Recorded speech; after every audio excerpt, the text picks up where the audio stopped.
Hey folks, today we're thrilled to introduce MetaPets, the next generation of digital best friends from Unreal Engine. Prepared for cuddles and ready to play in a wide range of virtual parks and yards, MetaPets will be created by you using the new, easy-to-use MetaPet Creator. This is just a sneak peek. Stay tuned for future updates. Have you heard? We're celebrating our first ever Unreal Indies Week. All week, we've been highlighting the stories of incredible teams from all around the world and sharing their achievements, struggles, and victories in video game development. On the feed, discover their inspirational tales, how they've overcome technical challenges, unearthed funds to carry on with their development, and more. Every year, twice in fact, we put out student showcase reels that reflect some of the amazing projects we've been sent or shown during that time period. If you're looking to stand out from the rest of the class, then act fast and submit your Unreal project for our Spring Student Showcase by Friday, April 2nd. Get the details below. Want to know how Weta Digital created the realistic creature grooms in the Meerkat short film? Then you'll for sure want to check out our latest webinar, where you'll learn how to create hair, fur, and feathers from the experts. Watch the full webinar on the Unreal Engine YouTube channel. Twinmotion 2021 released earlier this week, bringing with it a bridge to Unreal Engine, the ability to share your projects with anyone, anywhere using Presenter Cloud, direct access to thousands of Quixel Megascans right from Twinmotion, and more. Find a complete list of updates in their release notes and then take Twinmotion for a spin. Cesium for Unreal is available on the marketplace. The free open-source plugin unlocks decades of 3D geospatial technology for Unreal Engine, empowering you to create applications using full-scale, real-world content. Fly over to the marketplace and download it today. And now to highlight this week's top weekly Karma earners, many thanks to Grumble Bunny, Every Nun, Clockwork Ocean, Bama Game, Shadow River, Luna Nellis, Rock'n'Rolla, Kuro Phoenix 7, OzBitMe, and Nacho Monkey 2. Put your hands up for the Haven Virtual Concert Experience. Presented by the Game Bakers and G4F Records, the concert was designed by artist and musician Danger, featuring tracks from Haven and Fury soundtracks, and others. Jump into the groove via your favorite console or PC platform.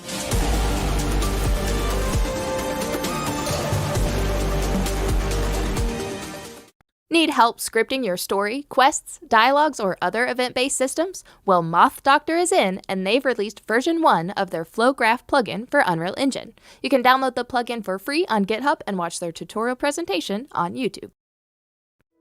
And last up, explore the fabled woods in the dark and mysterious narrative adventure from Cyberpunch Studios.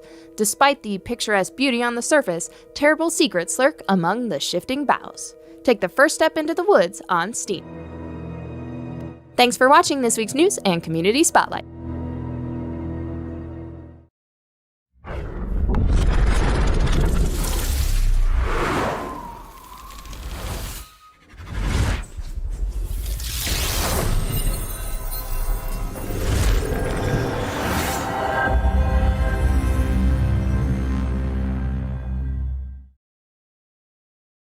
Hi everyone, and welcome to Inside Unreal, a weekly show where we learn, explore, and celebrate everything Unreal. I'm your host, Victor Broden, and today we've invited 4 of our evangelists to talk a little bit about their experiences launching their first games. Let me introduce Alex Stevens. Hey. Andrea Suka. Hey. Martina Santoro. Hola. And Samuel Bass. Hi. Welcome to the stream. Like I said, we are going to talk a little bit about your experiences launching your first game, since all of you come from various forms of game development backgrounds and have some form of experience inside the indie universe. Now, we have prepared questions for discussion, but feel free to submit your own in chat today, and we will either take them throughout the stream or at the end when we're doing a little bit of a Q&A. First question coming right up. I would like each of you to introduce yourself, and why don't you let the audience know a little bit how you got into game development. Let's start with Alex. Hey, I'm Alex Stevens. I'm one of the evangelists here for Australia and New Zealand. And I cover mostly, I'm a programmer, so I started in the games industry probably officially 2012-ish. However, I'd always been tinkering with a bit of programming and Flash and stuff like that. So first games were built in Flash with ActionScript and just little side scrollers and little shoot 'em up games, kind of stuff like that. Played around with a little bit of CryEngine back in I think it was 2010, something like that. But this was while I was studying at uni. And then out of uni, one of my mates was like, "Hey, do you want to start playing with games?" And UDK, and we started on a horror project called Montas. And so started developing that, and yeah, we can probably go on a little bit more about that later on in the stream. But suffice to say, it was interesting. But traditionally, I come from an engineering background, not so much a computer science or game design background. So got a little bit of a different lens there. Awesome. Let's move over to Andreas. Yeah, I started like 20 years ago. I'm in that kind of I'm this generation where there were no schools or no anything. Even I come from Germany. I'm evangelist for Central Europe, and here 20 years ago nobody knew that there's even game development. So when I first started it, it was hard to convince everybody around me that this is a real job. But I started actually studying engineering, and I got married. We had 2 kids, so I was always looking for the opportunity of side jobs. And Blue Byte, back in the days, were looking for testers. So I applied there, and I started as a tester. And after 2 weeks, someone came into the room and asked, "Is here someone who can script or do something?" And I was like, "Yeah, here." Which was not completely true, but you, you have to try. So they were sitting me in front of a PC, giving me a Lua book. So Lua scripting is where I actually came from. And then I had to script for Settlers, which is a strategy building up game, a tutorial, which was awful. So it was the worst thing I ever did. And then the company grow. I was sticking. It was not too bad what I did there, so they kept me. And then Ubisoft bought the company, and then it wasn't back in the days. There were no real game designer, so they were looking around at Ubisoft and saying, "Okay, we bought this company. Who's game designer here?" And suddenly, they named me. So suddenly, I was game designer. Suddenly, I was responsible for a big brand in Germany, at least, for a game. And then, I went from there. I stick for Ubisoft for a long time, and then I left and founded a publisher, a small mobile games publisher. And grow that with venture capital. So that was kind of special. Then I left there and did some freelancing. And 2017, I released a small indie game called Long Journey Home with Unreal Engine. So I was on the other side. I also managed, I did a lot of different stuff. I managed the Indie Arena booth, which is the biggest independent booth on Gamescom that days. And I was always in touch with some people from Epic, and I joined, and I don't regret any minute of it. So now I'm in the mix of making cool stuff and talking with developers. I'm trying to help them. So I'm looking also forward for this stream. This is nice. Thank you, Andreas. Martina, please go ahead. So I'm Martina Santoro. I'm evangelist for Latin America. I'm based in Buenos Aires, in Argentina. So it's kind of like almost Antarctica. This is how far away I am. I've been working in the games industry for over the last, 10 or 15 years. I actually started working in the animation world. And with my partner, with Lucas, we used to go to all these festivals and present our projects to production companies, and they were like super ambitious. Like every time you had like this comic book that like expanded the universe of the characters in a movie or a TV series or a video game, and people would say like, "Well, this is amazing. Let's do this. There is no way I'm going to give you money for your game, but can you do this with my IP?" So that's kind of like how we got into the gaming world. As kind of like as Andreas mentioned, just we dare to do that. There weren't many game studios in Argentina, even though the industry it's around also like 20 years old. Again, no places to go and study, and especially it wasn't that easy either, to convince your parents that you were going into this industry. They had like no idea what you were doing, what they were supposed to expect, and it's kind of like I think it's harder to tell your parents you're going into the games industry than coming out of the closet sometime in this part of the world. So we were super lucky. We started to work with all these companies that were mainly from the animation industry, from films and developing games for them. Until one day we decided to work on our own thing. We weren't working with a brand. We weren't working with somebody else's IP, with a brand guide or anything like that. And we created our first point-and-click adventure. Andreas knows what I'm talking about.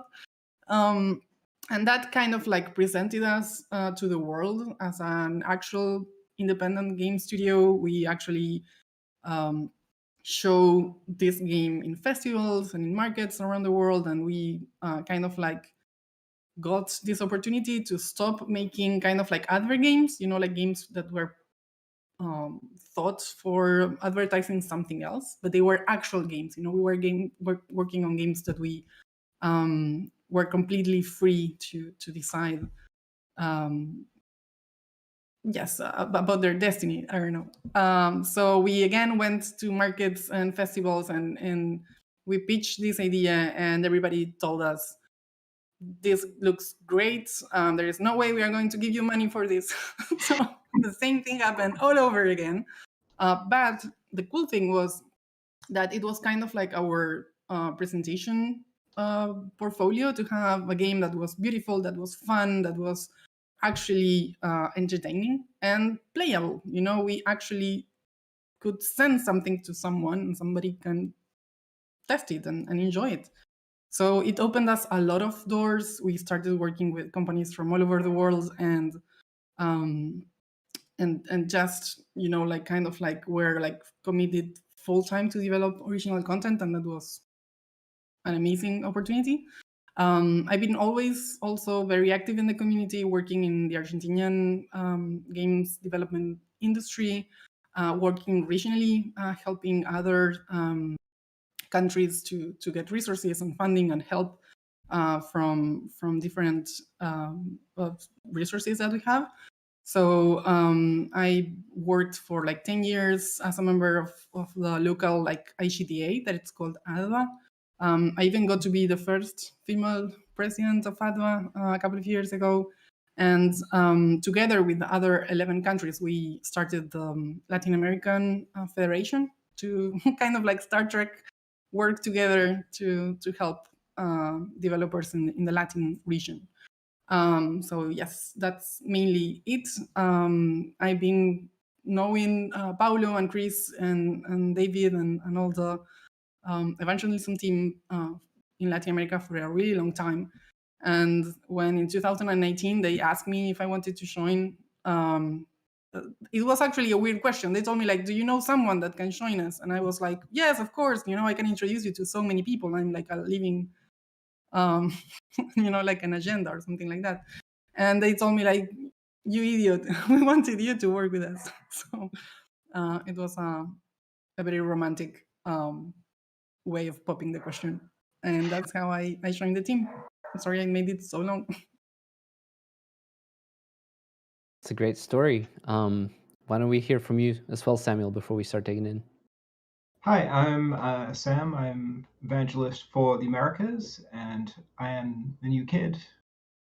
But I am not the new kid with game development. I have been a game developer for 26 years now, more than a quarter century, which is terrifying in that I think I've forgotten more than I know at this point.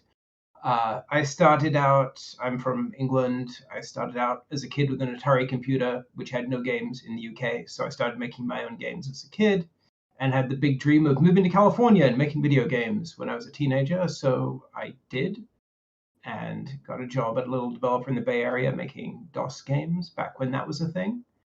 And from there went to EA and was at EA for 12 years doing AAA things and more niche strategy game things, made the Command & Conquer games for a while, worked on some Medal of Honor games, learned a ridiculous amount about shipping a game every year on the dot, no delays.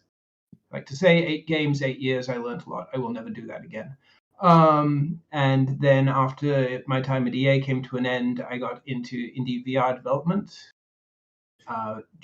joined up with some friends to start a company called 310. We made a game called Adrift for the Oculus Rift and later Vive in Unreal 4. We were an Oculus Rift launch title. So we were right up there on the sort of the cutting edge of VR, but we were a team of 5 people, plus contractors and support from our publisher, obviously. But we were a small team making a very ambitious game on a relative engine with new tech, and trying to get it out the door, which was very relevant to today's discussion. And I learned that everything I learned before was not necessarily applicable to you have 5 people and the question, is there someone to do that? Yes, it's you. You should go do it. And so after working in indie VR for the last couple of years, spending some time in story-based gaming, which was pretty fun, working in a more narrative space, joined up with Epic to promote indie game development because my real passion is democratizing game development. I want everyone to be able to make games, and this seems like a good way to help them do it. Thus, here I am. Hi. Welcome, Sam, and relatively new to the team as well. Exciting to have you here. Awesome. So hopefully the audience know a little bit about who you are, but now I wanted us to dig into sort of some of your experiences of going through the roller coaster of starting a team, developing a game, and then hopefully launching it. And so leading to that, let's start off with sort of, was there any project that you launched that you would consider a success? And what does success mean to you sort of back then and then today where you are? And do a little retrospective on any of these possible successes that you've had. I'm just going to open up the floor to anyone who likes to take the lead here. Yeah, I can start. It's Sam already implied it. It is highly depending where you are, and what you do defines a lot what is a success story. So if you ask me, I would have really to think about, okay, what is a success story? So I launched games with Ubisoft. They were pretty successful, so that's a success story. I launched my small indie game, which was financially not extremely successful, but that's a success story for me because we built something up from scratch and we did something unusual, and that was holding up. So it might not have been from financial perspective like the big thing, but from the content or from the how we develop game, it was extremely cool because it was one of the games where we had like sound and music and art like from the beginning. So we first did the emotion we want to achieve, and then we did the mechanics. And I come from a game mechanic background, so to do that in that way with only 8 people, that was awesome. It's an awesome success story. So the first question you have to ask yourself, and that's also true for your indie studio if you start, even if you're a solo developer, or if you have 2 or 3 people, or if you are like, okay, we are aiming for a prototype and then trying to get more money so we make it grow very fast. The question you have to ask yourself is what are the KPIs, so to say? So what is a success for you? Is it maybe a success to get your company on the map, like having survived the first game and then grow from there? Or is it like, I want to make money with the first game? Then you would maybe approach it differently, which could mean like, let's do like small games and churn them out like 1 month, each month 1 game until one fits. That would be different than like saying, okay, we are 5 people and we spend half a year on a prototype, or we spent like 10 people on 2 years for a game for a full game.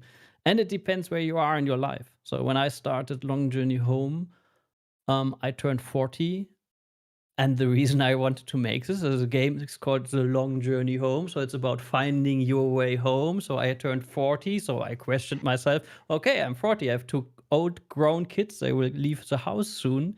So where am I? Did I come home in a more metaphorical sense? So for me to be able to work on that for 2 years was a success, despite how, even if it would have been absolutely failure, it would have been a success for me because I could spend my time on that. Yeah.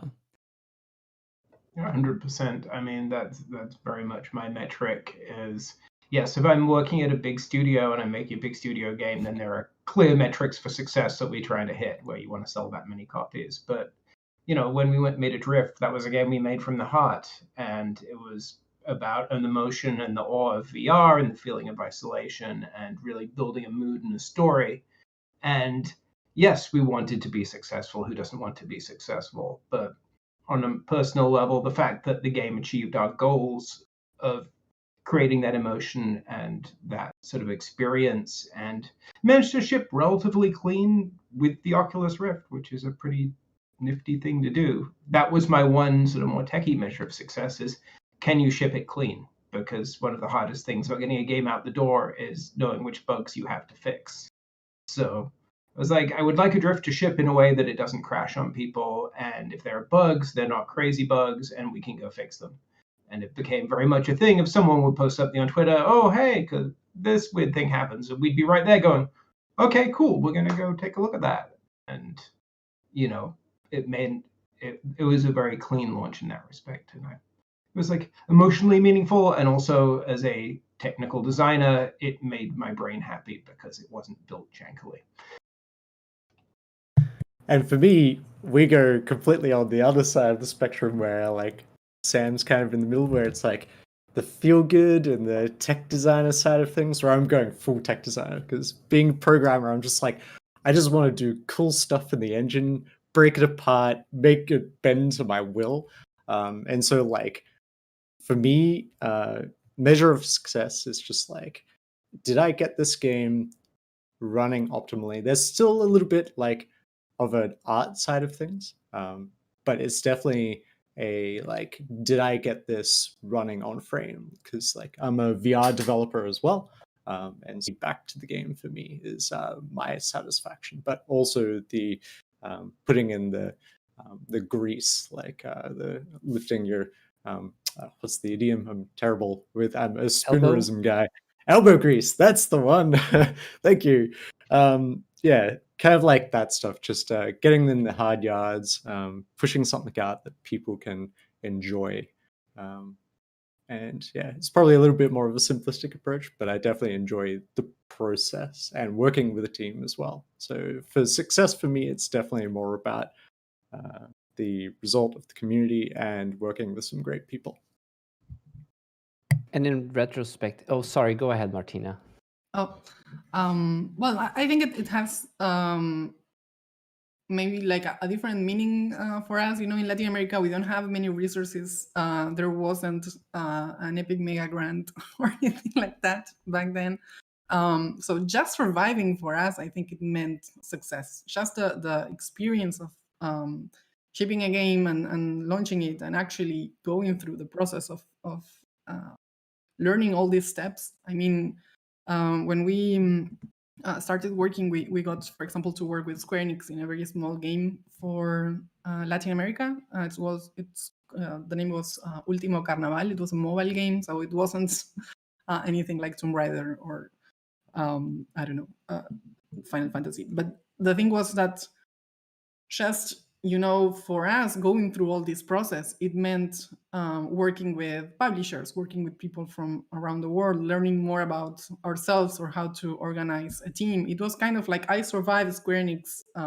What's the name of this generals things, in the army that you get? So each of those steps kind of like taught us a lot. So for the next project, I think we were in a better position to keep growing. We got to work with Cartoon Network or Disney or Congregate, and even if some of those projects weren't published or weren't successful releases, like I think like our most successful game, it's an endless runner with Mr. Bean. You know this guy? So it's either you love him or you hate him, but you know who Mr. Bean is, right? Nobody And hates at the him. same time, it wasn't the game that reflected our interests as indie devs, right? So it's kind of crazy that just for us to actually keep making games, keep engaging with the community, getting all these opportunities, or working in new platforms, or getting featured, like those kind of things when you were working on your own. I think that looking back now, I think that those were our biggest successes. I think what you can already hear a bit is, I mean, what I personally like with games, and it's all reflected a little bit, is like everybody has his own kind of view and taste to it. So, I mean, I love games. I love making games more than playing, actually. I love making games because I learn a lot about myself, and I see a lot of cool questions coming in. And I want a little bit to go in that direction as well, because there's a lot of questions about marketing and stuff. So I think one goal you have, and especially the smaller you are. So if you're only one person making a game, or if you're three, that's already a big difference. So the people who do the game first have to figure out what is a talent, and what do they want to do, and what don't they want to do, and where they maybe need help. So a friend of mine is a solo developer right now, with a pretty successful one, and he hates marketing, but he has found good people who help him with marketing. So he's saying, okay, that's my thing is making the game. I can make the game great. I'm not so great in doing the marketing thing. And he realized early enough not to try it by himself. Because so finding out first what you want to do and what's your passion and where do you think your talent is most useful for is already one part of the journey. Well, marketing assets are hard too. I mean, that is one of the key lessons you learn making a game, is that making a good screenshot is not just a matter of taking a bunch of screenshots and picking one. And making a video asset or a trailer, or it's hours, or if not weeks of work to get it to the level of quality to promote your game. So do you have the time to do that? If not, who does? Who can help you? And do you have the eye for it? I think especially like you see that a lot. So take a look at, I mean, even if you're a gamer and not a game developer, take a look on Steam, take a look on any platform, take a look at the screenshots they have there. So if it's like, oh yeah, the QA can make a screenshot when they play, that's not how you will sell your game in the best way. So maybe you are lucky and have someone in QA who has a really good eye for it. But I mean, if you look, you cannot copy what the big companies are doing. Like they're building systems for that in the game, so someone can make really proper screenshots, try to recreate a special moment, and then even go over it and do custom things to it. But first you have to ask yourself, when you do the marketing stuff, what message do you want to transport? And then you have to find a good way to make this visually. So this is so many different talents, and it's extremely hard to make a game completely by your own. It is extremely hard, and people don't get it. So players, I don't want to I don't want to say something wrong here, but players don't get it. It's still a kind of a black box for them. So for them, it's still like, yeah, you click some buttons here and then the game is done. But actually, it's extremely hard. And then comes all the other stuff on top. And then one tiny comment about something you were saying, Andy. It's kind of like nobody knows how many kinds of people we have behind one game. So we have this myth going around where we have, I don't know, people in dark caves, like kind of like coding and seeing the matrix. And it's kind of like, well, we do need people from marketing. We need graphic designers. Of course, we need accountants and lawyers. It's just not only people that knows how to code, how to program. We also need so many different kind of profiles in a team. So if you actually don't have that interest, something I'm in love with this industry is that it opened me, not only my team, but me myself, so many doors, and actually allowed me to try and do so many different things, right? Because I don't know, inside of my team, I was developing relationships with potential partners or investors, or working with I don't know, the consoles, the people from the hardware or the different platforms for distribution. But then at the same time, I had to learn how to talk to the press, and that's like a different language. You have to organize the information in a different way. And I think I could do that because my partners completely believed in me, like they trusted me and I trusted them while they were staying at the studio working in the actual game. So it's crazy to see how many people you need. Of course, you can do everything on your own. It will maybe take you longer. But if you can find people that are passionate about these different verticals, I think it's only better, right?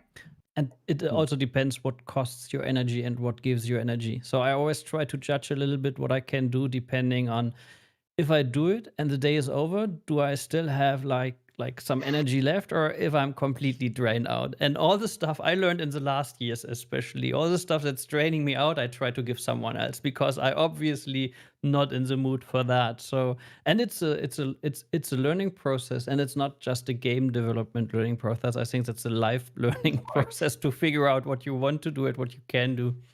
Well, I think And identifying on your team as well. Like, I know that my co-developer, he was great at the marketing side, but I was way better at the biz dev side, right? So we just had like an unspoken kind of agreement that, okay, he does all of the marketing stuff, and then I'll go out to the platform partners, publishers, and stuff like that. And I was good at that.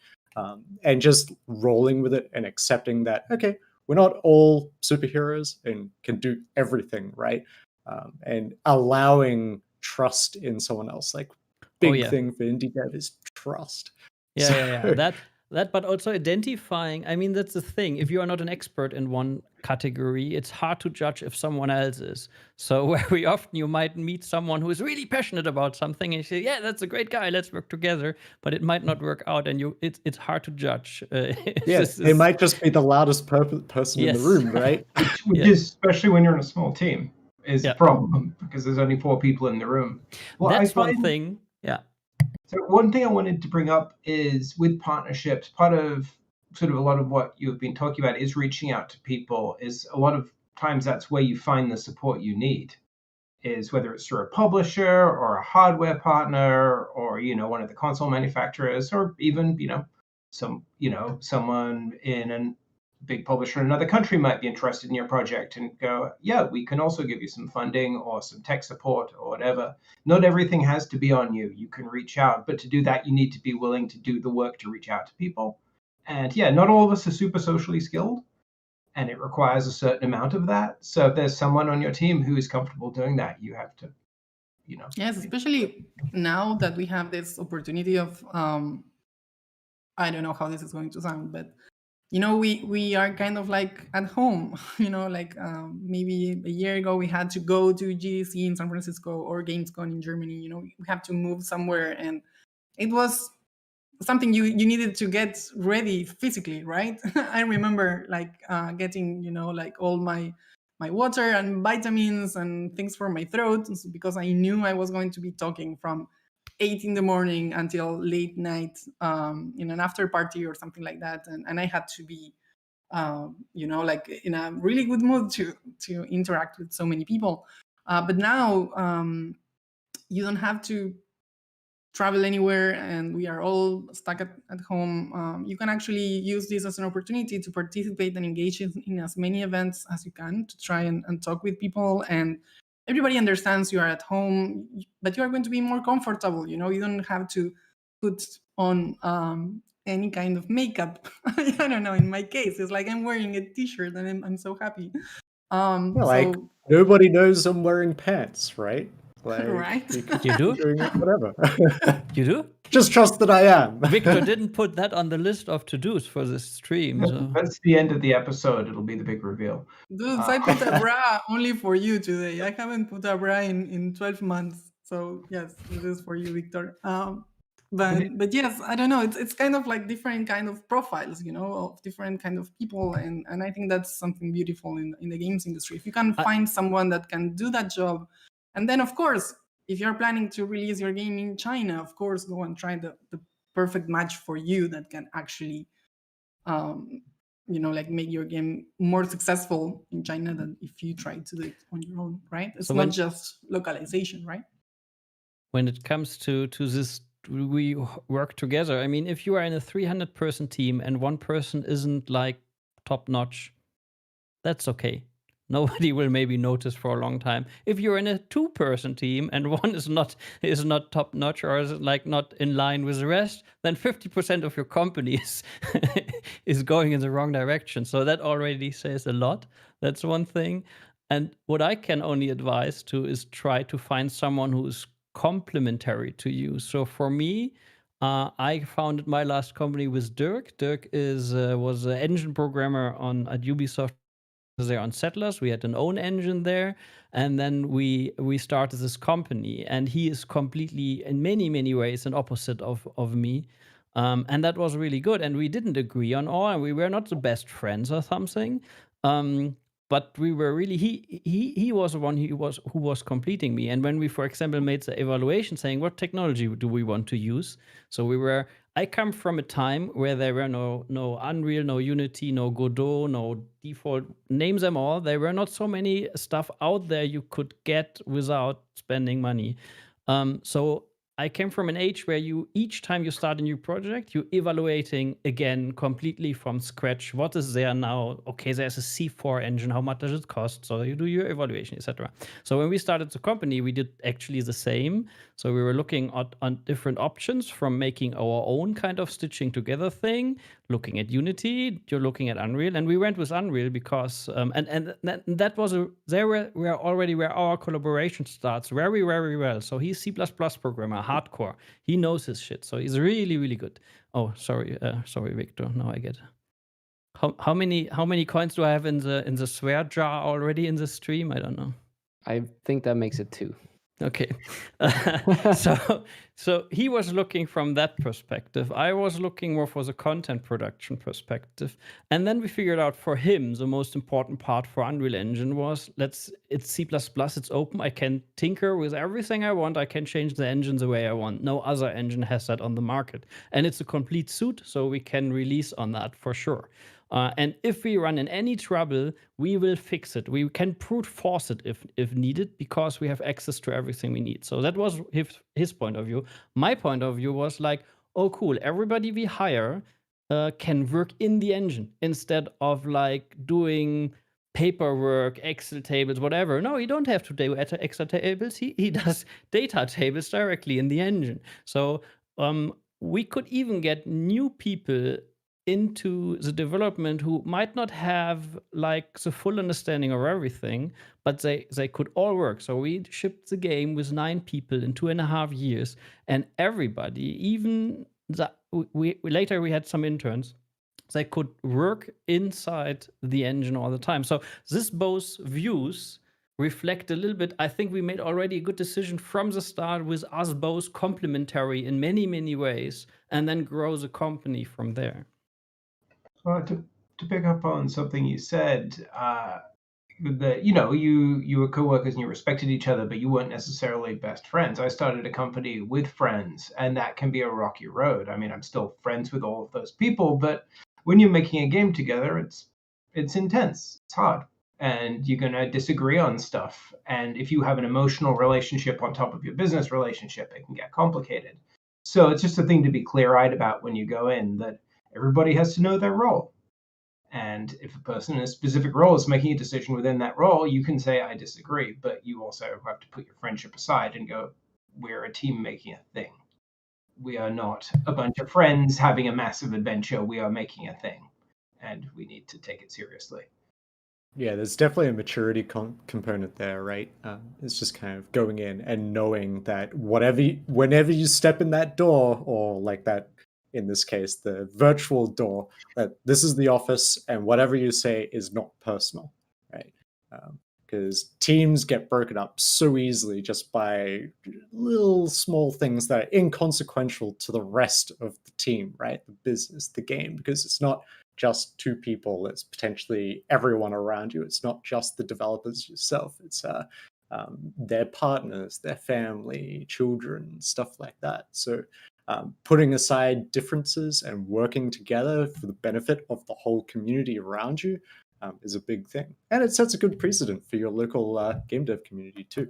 So something to feel good about if you're looking at some of these indie darlings that we've seen come out, and it seems like it's only one person who's produced them, right? There's always one person in the spotlight. It's pretty much, yes, while the game might have been originated by one person, the final product was definitely, or most certainly I should say, touched by more fingers than just theirs. And so yeah, that's a thing. And you have to know there's very rare people out there where one one person can do it all. There's really, I could name some which I appreciate a lot. But that's really, really rare. And very often, if you see an indie darling and you're saying like, "Oh my God, this is the first games I did. This is great." When you look at the buyers of them, very often there's a lot experience combined. So that's one thing. And when I said we started with 2 and grow to 9, that was something for us that we knew the budget we were having, we knew how long we can work on that, we knew how many people we can have, and we know a little bit like we need at least half of the company being experienced, and the other half like let's get new people in, also to have fresh blood, have different views, and help that grow. So you should know that a little bit upfront what you want to do and what you can do, because that makes a decision that drives the decision how much you can do or what kind of game you do. So if you start alone and saying, let's do the classic one, let's do an MMO, and I do it alone, and everybody will laugh now because this is all what we have heard so many times. And that's because of the perception, like making games can't be too hard. Or have you heard like 1,000 times this thing that is like, ooh, I have this idea, that yeah, but I everybody can't has tell an you idea have to for a sign an game. NDA But I because can it's the tell you, and best it's like, idea ever, and we will all get rich. it's like dudes around the world and dudettes also. Every idea has already been done. The Simpsons have done it, so it's really difficult to come out with something completely original. And the only way you have to show it is to actually make something and show it. Just like lose, the don't be afraid. Just go and do it. The originality is going to come out of the way you do things. How do you turn them into a reality? Anybody can have an idea. That's So the thing. In the past, I was always thinking like, oh, we have to have great ideas, and then you are breeding over ideas, and you're breeding, and you're discussing before you touch anything. Nowadays, the last game jam I did, I think we thought 5 minutes about the ideas, and we started making it. At the end, it was completely different, but the real cool stuff came in when you were working on it. It's So an execution. I Yeah. mean, game, whatever you, having written a million design documents that no one reads, because that's the fate. nobody reads anything. Don't take it personally. Sorry, indie devs. No one reads your docs. It's true that the game mutates immensely. Whatever you release is not going to be the original idea. Even if you're very close to the original idea, it's changed so much along the way. And that's the real journey. That's the adventure. And it's also a great place, to go back to prior point, to train up your new people and give them a little place to go, here, go explore this feature a little bit. Because I like to say I can turn anyone into an Unreal developer. You don't have to be a coder or a game designer or whatever. Give me a couple hours, I'll get you making something. And it really is that. You can do this. Here is a place to try and do this. It's a safe place. If you mess it up, it doesn't ruin the game. And turn your junior staff into people who can then be your senior It staff. doesn't ruin your life. Sorry to add that, but it's kind of like now it's safer. It's like you are not betting everything you have or all your money or all your resources into one thing, right? You can just go and try it out, go and do it. It's nobody's going to be broke out of this. I mean, right? that's And the if coolest someone's thing trying to nowadays. Scrap it and start it again. And you can do that. It's really funny. We are living in hard times and in easy times. So it shifted. So 10 years ago, it was extremely hard to get anything done. Now it's super easy to get anything done. Later days, it was easy if you have a finished game to get it on the shelf and get money for it. Now it's flooded, and it is an art by itself to get recognized. So It's kind that's of what like changed. I'm making games from Argentina, right? Like this is like around the corner from the end of the world, and it's never been more easy for teams to make games, and never been more like competitive at the same time. Sort of like what you were saying, Andy, right? Like now anybody can make something amazing. But that is great. I love that. So I mean, my daughter comes from school, and she used Scratch to do some. I don't know if you know that. That's a little kind of also node-based, so to say, programming thing they use in school to teach a little bit of algorithm. She comes home, and I can show her blueprint, and she was like, she's now 20 something, but when she was younger, she could sit beside me and see it and say like, oh, this is cool. And she could basically grasp what that is, and that's what I like with games. Or another example is my daughter. So I'm really into learning from games. So my daughter learned basically coordinate systems, not in school. That was Minecraft, because she wanted to cheat and wanted to see where she spawns, and she had to understand how the 3D coordinate system works. So this is great. Or vector in school, they teach you like vector math, and you are like, oh, this is super boring. And then you sit here and try to move a spaceship, and you do vector math. And so there's so much great stuff, and that's so cool that game engines are now on the brink of like being so accessible that like everybody can do something.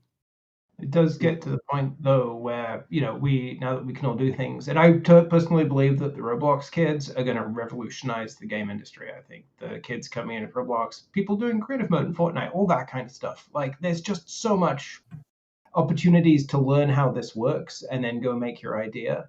But the hard part now is, okay, you've made a game. How do you get it out? How do you actually get it in front of people in a way that is more than just your mum? And because my mum will look at everything I've made and go, that's nice. But I want people to play it. And so what do you have to do to get it out there, to get eyes on it and also put it in a condition where it can be played? I think That leads us to one of the next questions that we had planned here, which is, what did you do to prepare for your launch, and when did you start, relative to the timeline of your project from beginning to end?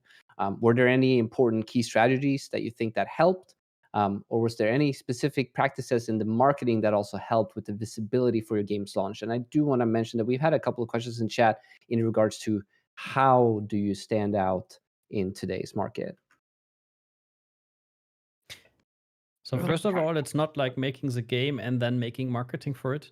I think you nowadays try to identify early what's cool on your game and what can be communicated. I can make an example. Even with a lot of experience, I missed a lot of opportunities for the last game. So we used NASA pictures to create nebulas because we were lazy. So we basically took the pictures, and took the color coding and then created a particle effect that's recreating those pictures. And that was a kind of nice thingy, but we didn't tell anybody. And then one evening, I was sitting with a friend who is a journalist on a bigger German news magazine, on a beer, and we were talking about stuff. So it was not really an interview or something. It was just like people talking. And I told him that, and he said, "Oh my God, why didn't you tell us? I would have made an extra article about that because it's so cool." So to have someone from external in your team identifying what cool stuff and messages do you have is something I would advise to get early on, because we are too close sometimes. And build a calendar from it. I think that is one of the things. Know when your release date is, know when you have to start selling the game or marketing the game, and really think about what dates do I need stuff. And you don't even need to know what the stuff is yet.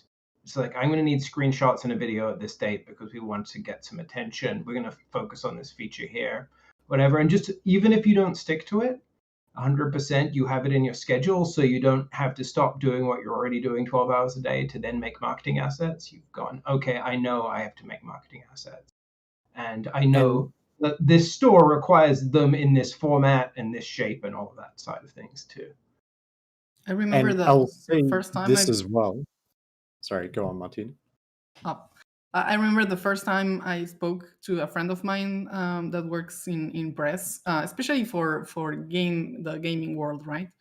And I created this crazy long press kit, and it was insane, the amount of information and stories and kind of like, he was like, you need to make this easier for me. Like how many games, are being pitched to me, how many press kits I'm getting from all over the world, or demos to test, like how can you help me with my job? So it was kind of crazy to actually face that moment where you need to, well, as you guys were saying, I need to stay a little bit away from this, step back and try to look it with different eyes. The way you write things, it's not just that you need someone in the actual language you are writing to proofread the text. It's also how it's going to be used. So we understood that journalists kind of like needed to copy paste very specific parts of the text to make it easier for them to have quotes from the development team, or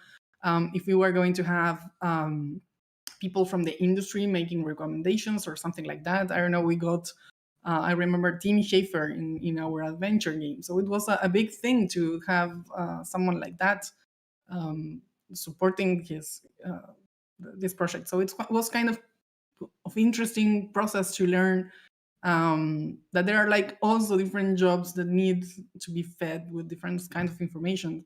There is this dopresskit.com website created by Blambir and Rami Ismail that was super helpful to kind of like understand what were the most important key features that we needed to have, not only the screenshots, but even your profile picture. Like I remember, if you are not sending your own profile picture, people will find it online and they will always pick the most horrible one that is available of you. So this is kind of like important, even if you don't. But it's really because- sometimes, as also Sam said, it's sometimes the basics. So before Yeah. you begin to think about strategy, unique selling points, who you approach, I can also tell from evangelism perspective, sometimes we see something cool on Twitter and then it's extremely hard to find something out, which I don't get, because there's no like, okay, this is our team name, this is the project we are doing, we are located here.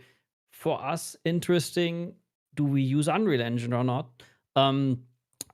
So to get the basics, some screenshots. So even that on one, that's the reason why web pages are still helpful. So if someone is just on Facebook or just on Twitter or just on Instagram, that is not the right place, in my opinion, for having that.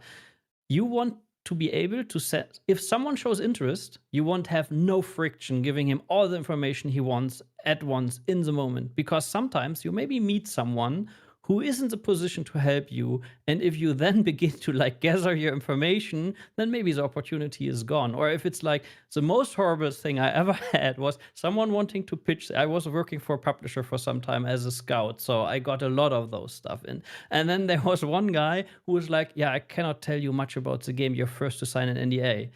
That's already bad. Then you have the next guy saying, yeah, here's my information. Then you go to a website and then he sends you the password and then you download a zip file and that is also protected by a password. And then you have one screenshot in.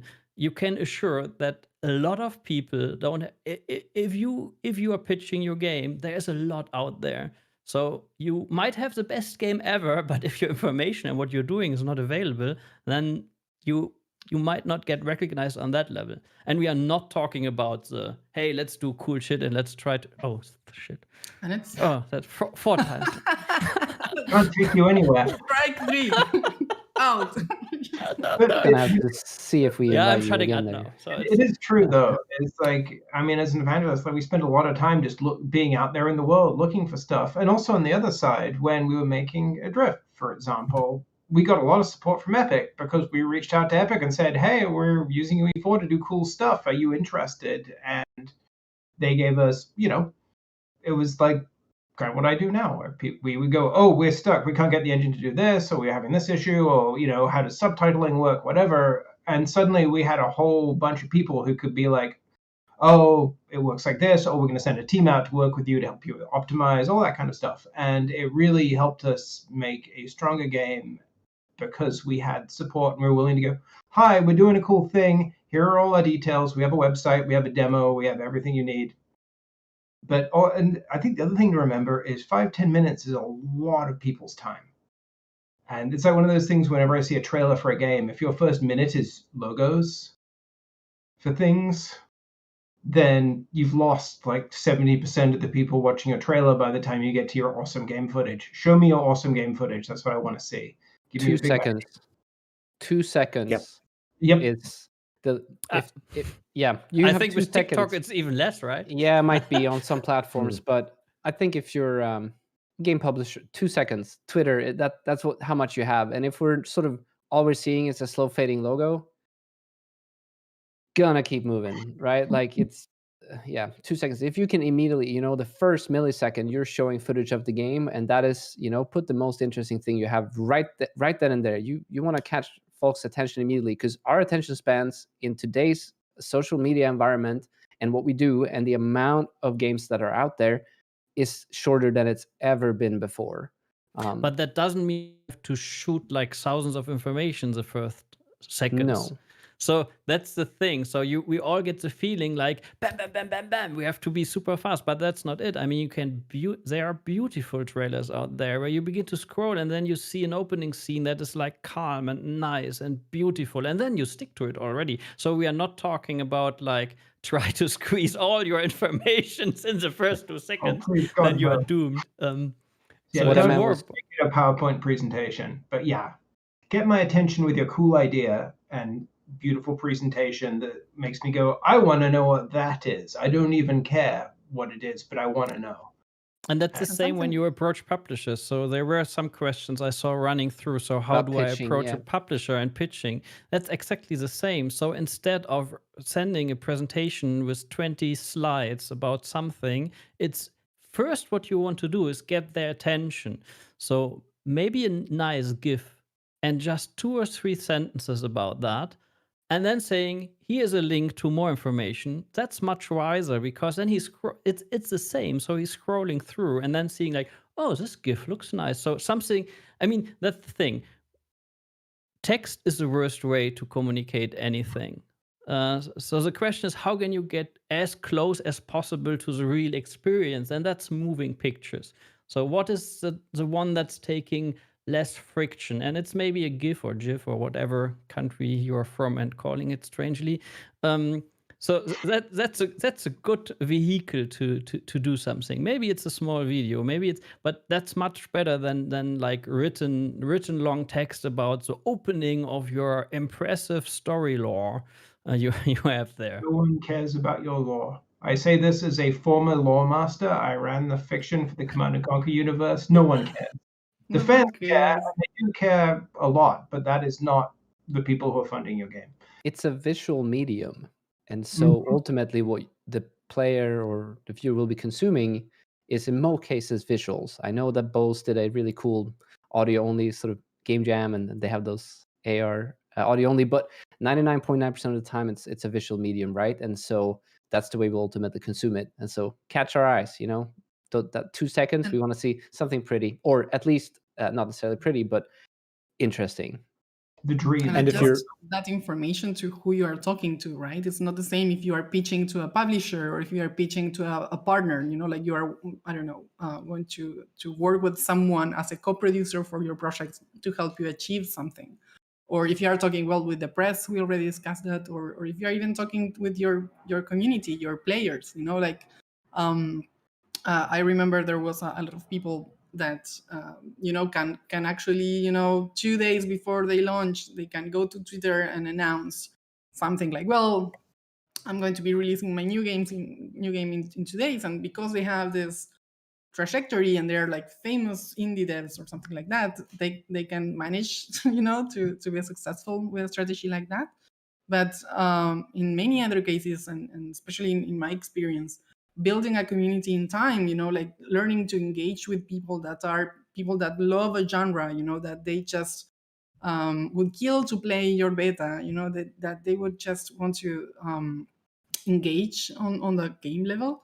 It's a different discourse. You need to learn how to manage that community and how to make it grow. I remember when we wanted to make that point and click adventure that everybody told us that adventure games were dead and nobody wanted to finance. 4 years after that, we said like, well, let's wrap it up and let's make a Kickstarter campaign and just launch it and at least try to close this project, in a nice way. And the community went crazy. Like, it was a group of people that actually moved others to come to us to help us. It was really a moving experience, right? To see the commitment of people that it's so far away and we've never met in our lives.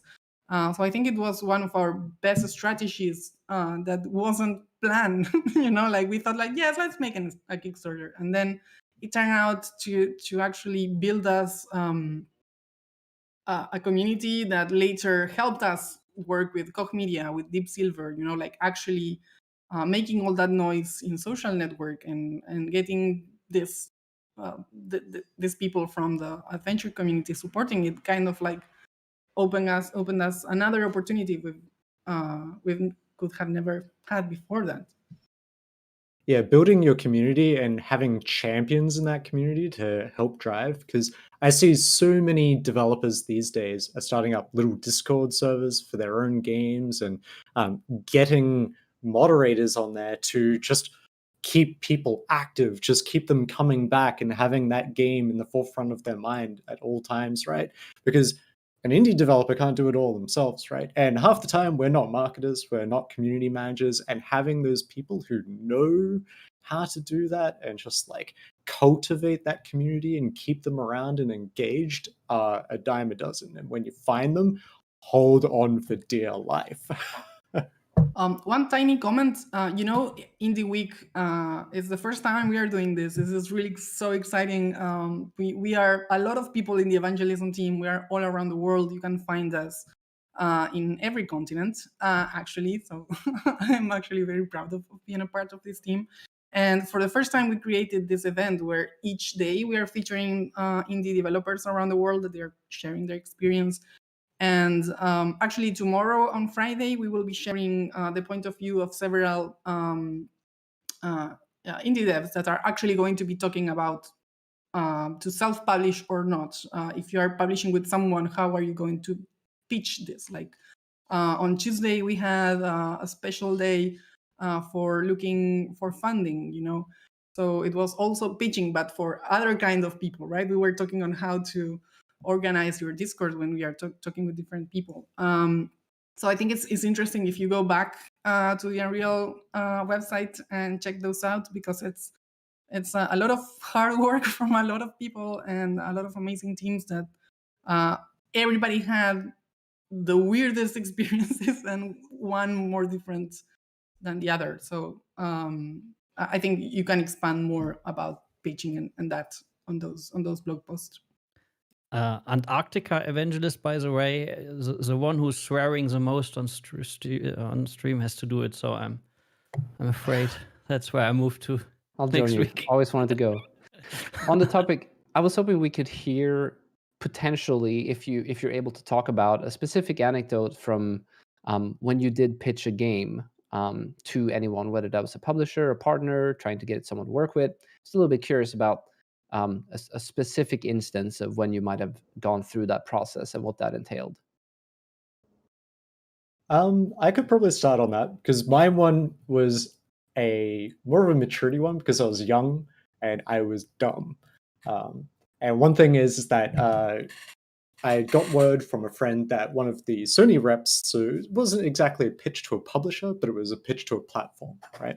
And so there was a Sony rep on the floor of PAX Australia in about 2014, and I heard about him and only got word of it.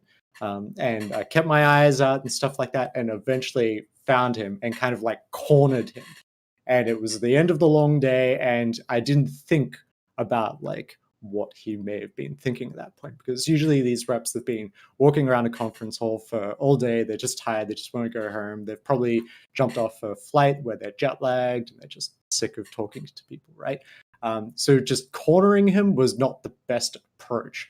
And sometimes I've found that it's actually like the best way is to just go, hey, I'm Alex, if you want to have a chat, here's my card, and then just let them be, or let it naturally come. Because what happened eventually was the next day he came around to the booth and he was like, oh, hey, Alex, I saw you yesterday, because I realized halfway through the pitch that I was like, oh, just leave you be, and he appreciated it. So having a bit of humanity actually went a super far way, because he came by the pitch and he went, actually, this is quite cool, because we had the Oculus, and this was before the PSVR, or what was it called, Victor, before PSVR? Morpheus, that's the one. Yeah. And he was like, well, we might have an opportunity here. So sometimes, like, if you just show a little bit of humanity and approach a pitch that way, it might turn out, but not always. So sometimes you have to go in with your best foot forward, show off your game. As we've already said, like, have a pitch ready and for the appropriate party, because platform holders want to hear why it's good for their platform. Publishers, they want to hear how they're going to make their money back. The people on the floor, like the consumers, are going to hear what's cool about my game and tell me in 5 seconds before I go to the next folk down the hall, right? So you definitely, when you start doing your pitches, just practice on friends and family. Go to game dev events and pitch there. Test different avenues, meetups, yeah. And because on you that note, will. Sorry, go Victor. just wanted to go ahead, since of the fact that there are no conventions happening right now. I would just want to say that this applies to virtual meetups as well, and virtual meetings with folks. And I know all of you on the call here can definitely sort of vouch for that. You've just taken the job that used to be a lot more in person, and it is now done online in a virtual space just like this, right? And so this applies. If you're feeling a little sad about not being able to go to GDC, which I know all of us are, yeah, please go ahead and continue. Something else that you can consider that is, I think it comes from what Alex was saying. It's these are people, right? You are engaging. I mean, if you want to talk to us, for example, we can help you put together a presentation for applying to a mega grant, right? And it's kind of like, we are human beings. We are working for someone. You kind of like want us on your team. If we are going to help internally, you know, like, or if I'm a publisher or I'm working with the hardware, I'm probably part of a team. I have to talk about you, like try and make it easier for me to champion you inside of the company. So I think that the best projects we ever got either funding or publishing or any kind of deal out of it was when we found someone that fell in love with our project, but also at the same time kind of like really wanted to work with us. Imagine that developing games is not just a 1 month thing, it's a long process. It's people that are going to spend a lot of time with you. So they really want to work with you. It's kind of like a big part of the deal to build that relationship and that trust between your team and this person that is going to be putting their reputation on the line with their partners in their companies, right? This is going to be your knight in shining armor, right? So it's kind of crazy to see how those dynamics works. I think that the best projects we ever partnered with someone was when we find someone that actually was pitching to us, you know, like they were kind of like telling us how to make the pitch better because he needed this or that to present this on a meeting, I don't know, like after GDC, or they were asking us to polish something on the prototype because they wanted to showcase it in a specific way. I don't know. I think it's crazy that we kind of like clicked with someone that knew better than we did what we were doing. So they were kind of like, I don't know, we were making turn-based strategy RPG. So he launched many of these games in the past, and he wanted to work in another one, and he got like so excited that was kind of like, well, you need to do this and then do this other thing, and don't worry, I you know, like I'll help you put this together. Or I don't know, when you're talking about business decision, you know, your game, if it's a premium game, or if it has content like in DLC installments, or if it's free to play. Sometimes, and most of the times, we are focusing on the game and we don't have that part of the game development process in mind. So having someone that actually has that experience of working in a live game, or generating content, or kind of like you know, like maintaining a community around that, it was amazing to have someone that could guide us through that process. And I think that the best partners are the ones that, yes, complement you. Yeah, that's the thing. It needs They to be complete partners. you, actually. That's the thing. You go for looking for a partner. So I think one thing when you do your own game and you are like desperate because you maybe need money or you need help or whatever, mainly it's money, you need money. So you always go in this discussion with this kind of feeling like you are the small guy and there's the big guy and you have to show something. But that's not true. It's if you find someone where it fits, then it fits also for them, which means they have also benefit of that. And that's not just like if there's someone who just wants to give you money to get money back, then maybe that's not the right one for you. So maybe you want to find something like Martina said, where it clicks. So you should approach this kind of discussions like eye on eye, even if it's a super big conglomerate of they have a lot of money, whatever. You are entering this and you have something to offer. You have to offer your unique, nice game.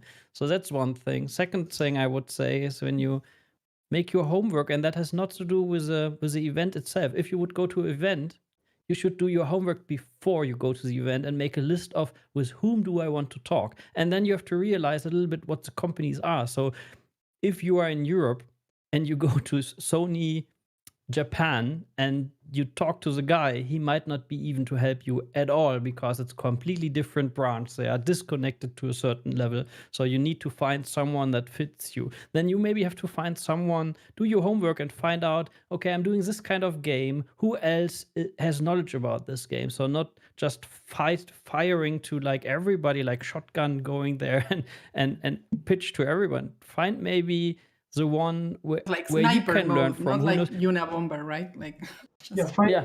It's like, finding if you're pitching to Epic, finding the right person to go through, like what region are you in? Like, we're evangelists from different regions. Who should you talk to?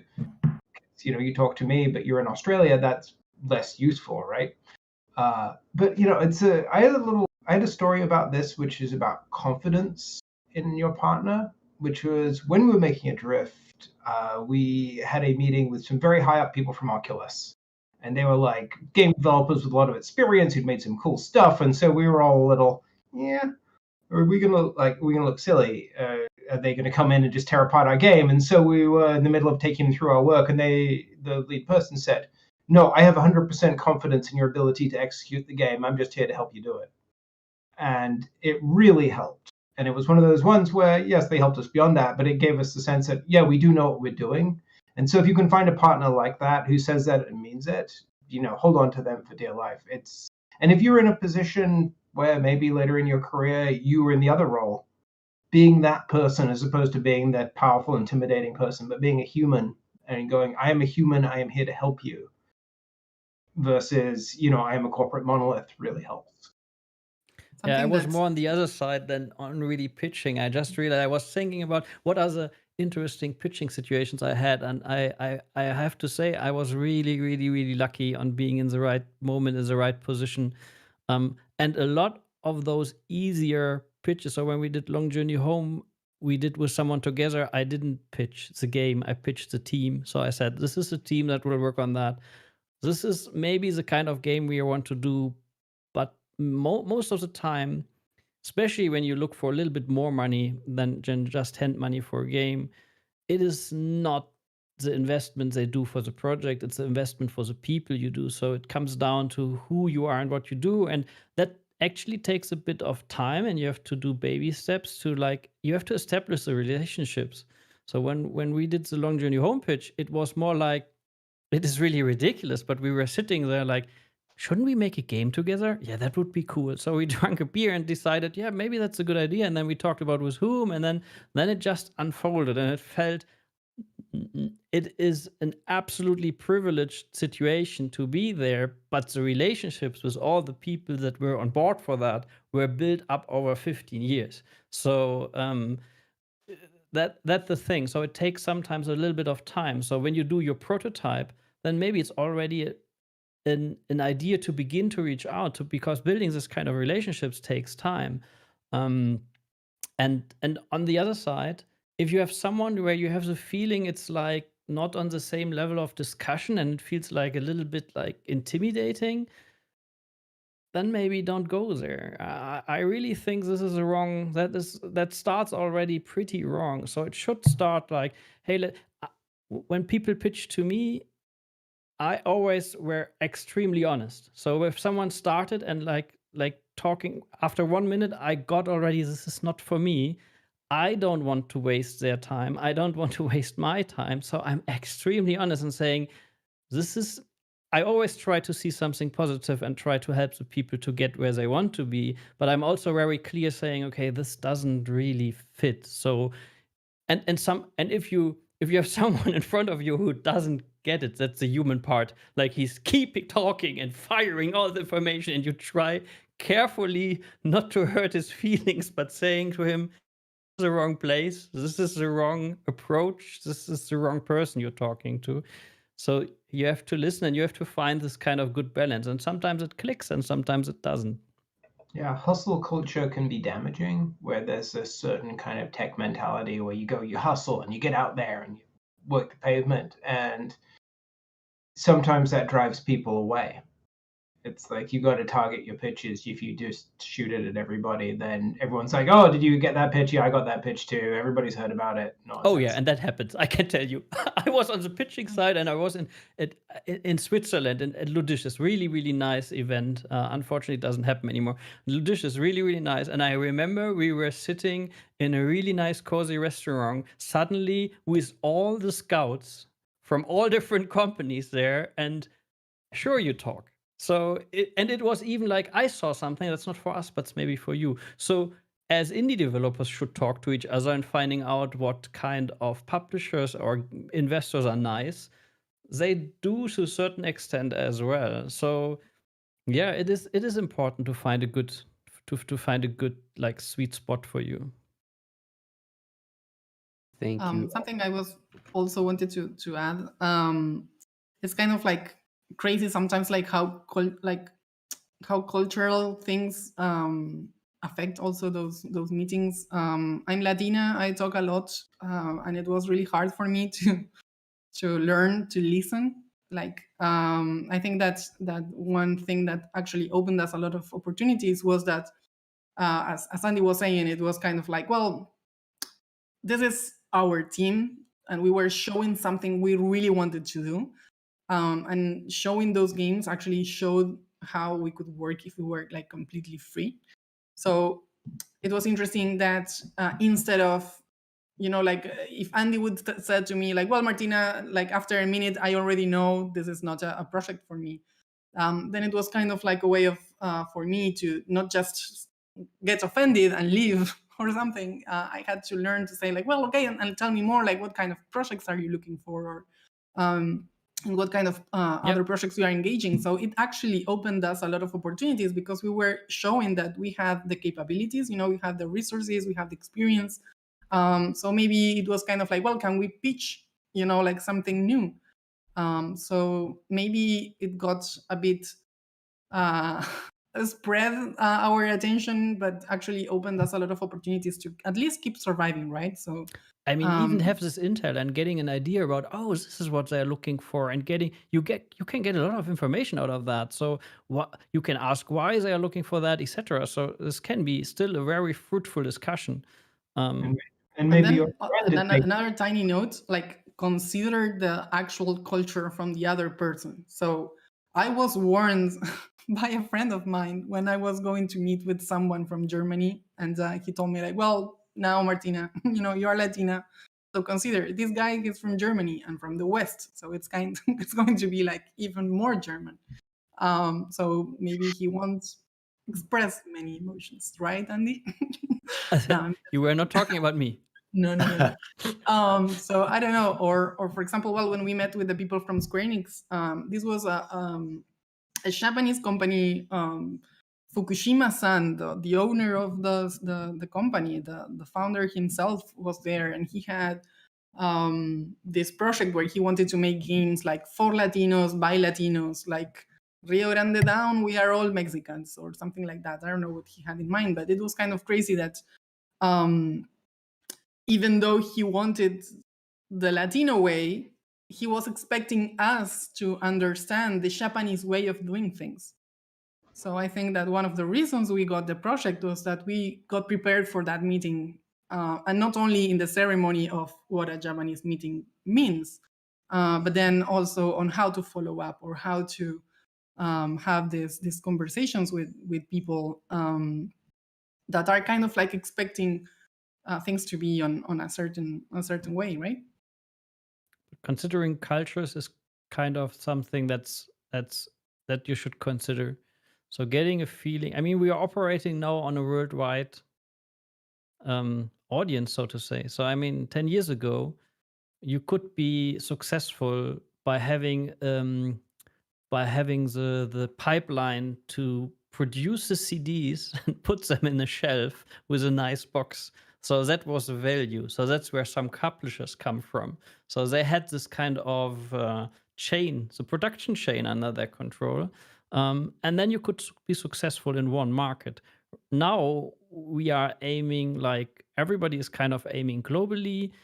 Some are aiming only for the local market, etc. But you have to find that out and to find. I think to think a little bit about culture with who you talk about, but also what is your cultural goal of the game. So who's the target audience? What is their culture? And and it's super interesting. I mean, super interesting to find out, and that's why, yeah, that I think that's something to consider. Yeah, I remember when I released my first game to early access. It was a little horror game, and we were like, oh, for the most part, we're probably going to get most of our players from the US and Australia and the UK, right? The usual Western countries. But we were super surprised when Poland was our top country, right? Because you wouldn't expect, Poland being in dark areas and all that stuff, liking dark horror style games. And it just never occurred to us. So we pivoted quite a lot. So we for marketing, we started chatting to more Polish journalists and stuff like that. And it was just it was weird. But you have to roll with the punches, right? Otherwise you sink or swim. Oh yes, this best way is industry if you is know not it. who punches harder, is who can take more punches. I think that's a tip for everybody out there. So my last studio before here, we were making a game in a different engine that targeted women and queer people primarily. We were making story games, and we wanted to do sort of prestige, like a prestige version of like a Choices style game. And it was really interesting because suddenly your market outreach is completely different. Your cultural sensitivities are completely different. And it was one of those things where we were looking at the content we were making, and we didn't necessarily, while our team was very diverse, our writing staff was not so much. And we realized that we were making content targeting people that was excellent content, but wasn't necessarily actually hitting the cultural beats we wanted. And it is a really interesting challenge where you're you need to have, but we had community people, we had marketing people who had real knowledge of those markets, and they were the ones helping us steer the conversation and steer the creativity of our work. So actually targeted the people we wanted, because we found the ones that didn't hit those marks did not do well. Because someone look at that and go, I don't want that, I want that. And it's as simple as that often. But yeah. I think it's time to move over to some of the questions that we received from chat. Some of them I know we have covered a little bit already, but there are a couple there that I think are worth addressing. Let's start off with a couple where I'm sort of looking for a one sentence, one word answer, trying to be pretty straightforward about it, because I know that we can talk a lot about these topics individually, but let's try to so that we can go through them a little bit. Hillel Garcia Austria asked, how can I protect my game from piracy? Not at all. You can. The question is if you want to take that fight. Yeah, I would say if there is a pirated version of your game up on a torrent, upload a good version of the game with a good build. I don't know that, your publisher would like that, but that's the reality. You don't want a bad version of the game out there, even if it's pirated. But actually, I like one marketing tactic of another team. I can't remember the name, but they replaced the main character with a character with a pirate hat. And so it made it a novelty, right? And that was a marketing scheme for them. So you could potentially lean into it, because pirators are probably going to pirate the game anyway, right? It's not money you are losing. It's kind of like these people maybe don't have the money to spend it on your game. So it's better if you get good advertising out of it. So mouth to mouth, I think it's still the biggest way to make your game successful. Yeah, it could also mean that maybe Steam's auto pricing measures weren't appropriate for a certain region, right? And maybe a certain region needs it to be just a little bit cheaper. So if you look at your data, you might find that, oh, I'll just drop my price in this region, and they're more likely to stop pirating your game and just buy it, because it's more about what I can afford, what I can put aside now. Maybe even a discount every now and then at an appropriate time can help as well. So That's really good, especially in Latin America. Like we always have this kind of strategies to have a better pricing, because it's so expensive for us, and at the same time, we always have additional taxes and stuff like that. So I think this is the best. You can always ask, hey, why are you pirating my game? And they'll probably tell you. I mean, that's the thing is, again, it's humans, like anyone else. Yeah, I mean, I really think it is a question how much effort you want to put into it, and I'm pretty sure you don't want to fight the thousands of people who are really skilled in breaking your game anyhow. So, especially an indie developer, I think that's not where you want to waste your time with this. Make a cool game and then be happy if it's pirated a lot, and then the next game maybe runs better or whatever. But I think to go on that battlefield, it's you will die several times even before you get only one foot forward. And So and get a lot of negative press from using anti-piracy stuff because some people get real mad about that. I mean, yeah. and it's really interesting. I play a lot old games and try to get them work, and I have a big library of pretty old games here. And even now, I tend to buy it on GOG because it is so easy and convenient, and I don't have to do anything. So if you make it accessible enough and easy enough to buy, and if the price fits for the country, etc., then that lowers your piracy more. And this is really interesting because the games from the around 2000 that really released around 2000 that had all the CD-ROM and all that, they were a big initiative on a lot of bigger companies who were putting protections on them. You can't play them nowadays anymore because Windows 10, for example, is seeing some of them like CD-ROM as a as a security virus. issue. So you cannot play those games anymore. And I think it didn't protect them from privacy. So it's just awful. So I wouldn't go there and fight that fight. Well, in Latin America, we used to have this problem where every time we had to wait for the release of a game. The time difference between the official launch and the launch in a Latin country was like so long, it was ridiculous. That people would just pirate it and start playing. Like a lot of Latinos, we speak English because we've been playing games from other regions that weren't localized in Latin Spanish, right? So it was kind of crazy that we had this like not stores, but I don't know, people in parks, like selling us these copies, illegal copies of games. But then when the digital distribution came, and it was like so much easier than, instead of taking a bus, going to a park, trying to find the game you want, bringing it home and see if it works or not, like just downloading a version at home. I don't know, it made it just easier, and that helped so much to fight piracy in our region. And the same thing, right? Like we got games localized in our own language with a special price from our special region, launched at the same time as everybody else, right? So we don't need to pirate it. We now can access it as everybody else does. On that topic, next question comes from BlaBlue, who's asking, is getting a lawyer that important in indie game dev? And I love all the details, but let's try to keep the answers to a sentence or two most. Yes, get a lawyer, get someone who can read legal contracts and explain them to you, make sure that, if nothing else, to make sure that all the content in your game you actually own and are legally allowed to release.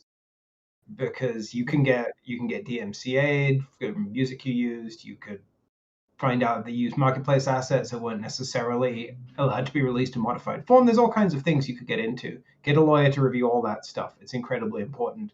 And you don't want And to sign a lawyer for contracts. Yes. A lawyer for contracts as well. Like I know a lot of indie devs who they jump in and they just do a handshake agreement, right? but officially, a handshake agreement doesn't mean that the rights of assets get transferred to you. It still is in their hands, right? Especially So having contract. Oh, sorry, Alex. yeah, so having a contract that seals the deal that says, hey, the rights of this asset is going to be transferred into this company's hands of the game is super important. Especially, I've seen companies have disputes in the middle of a game, right? Because, oh, you're using my asset and it's used in a way I don't like it. And because they had a handshake agreement, it's had to be removed, right? So just be aware of that. Next Especially- topic. Oh, sorry. Go ahead, Martina. I'll let you answer No, this one. that you need like someone that is specialized also in games and understand the game development process. For me, the best lawyer we ever got was a Russian guy, and he kind of like told us like, well, agreements are made are meant to be broken. So it's kind of like, well, you need someone to that understands the process. So when something doesn't go as planned, because it's going to happen, and it's not always bad. Sometimes it's like you, I don't know, find a new mechanic that makes your game amazing and you want to pursue that. Well, like, how are you going to put that in writing and reorganize your working schedule or whatever? So that's my Before you only jump thoughts in about with the that. next question, there's one question I saw just popping up, and I think that's something I completely get. As an indie dev, you might not have the money for a lawyer. That's your thinking. That's true. But on the other hand, you might sign something you are bound to, and if you don't understand what you're signing there, that will cost you much more. And I can tell you, in my region at least, I know some lawyers who are really indie friendly and say like, I will check with you the contract, and if it comes to a big deal, etc., we will find a way that you get me paid. So there are really nice people around that. Not all lawyers are shit. Oh shit.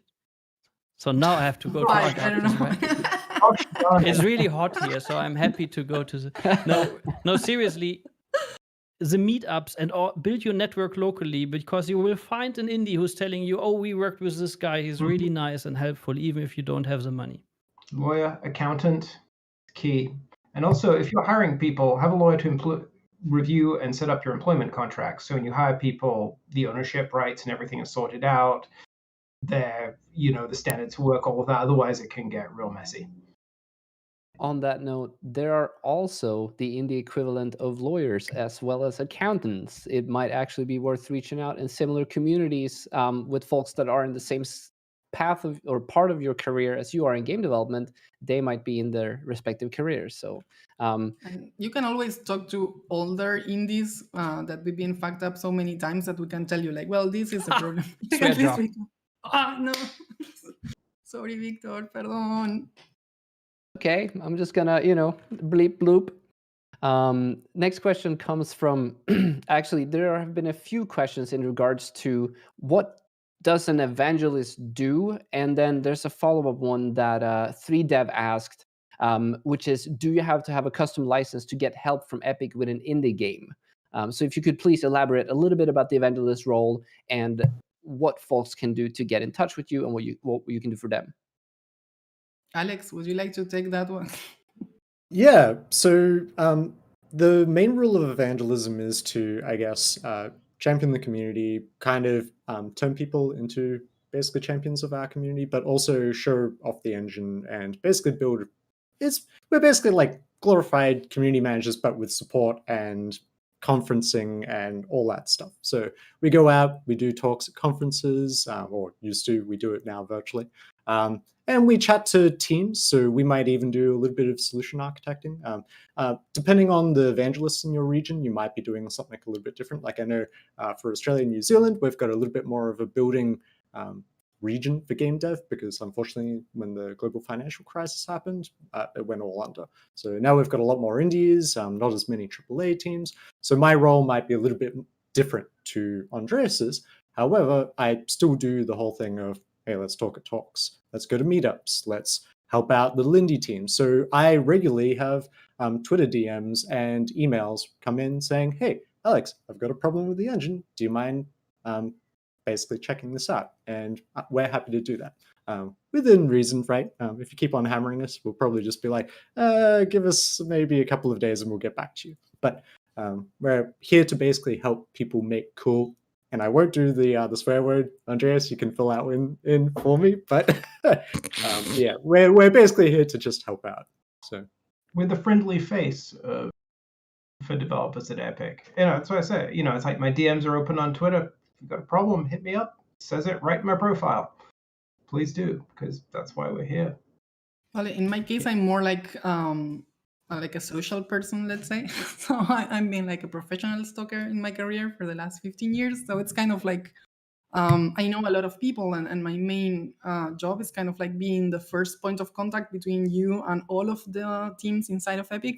So I maybe won't be able to assist you on a technical issue, definitely know who to point you to, right? If you need to talk with the animation or the architecture team or someone from games or VR, or even, I don't know, I get to talk a lot with people from education. And even inside of our education team, we have like different teams, right? We have people that are working with authorized instructors or with training centers or with universities and academic partners.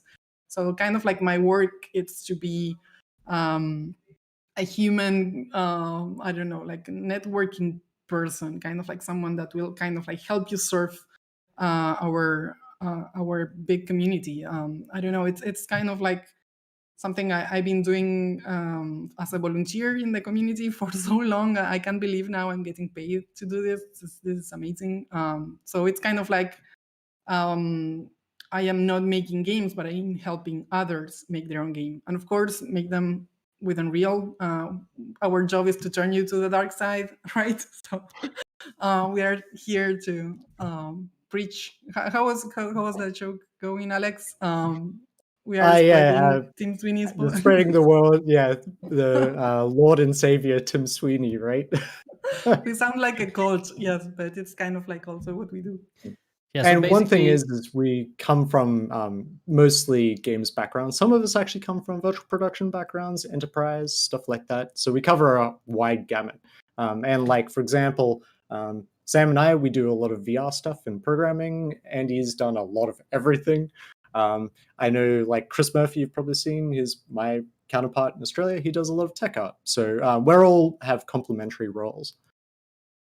Yeah, so basically we are responsible for the outreach. So we want to get the word out and show how easy it is to use the engine, and we do that in two directions. So internally, we are a little bit like I'm, for example, making a very small game right now and reporting back to the engineers and saying how is the experience there. Or when we talk with indie developers, we get a lot of insight what their stuff is. Sometimes we even help bigger studios. When we used to travel, we visited regions and were meetups, but also meeting different users of the engine from like a game stuff, but enterprise stuff as well, and then trying to get the information a little bit back. So it's a two-side thing. And nowadays we help a lot with the feature videos and making cool projects and show how stuff is done and trying to distribute this information and help people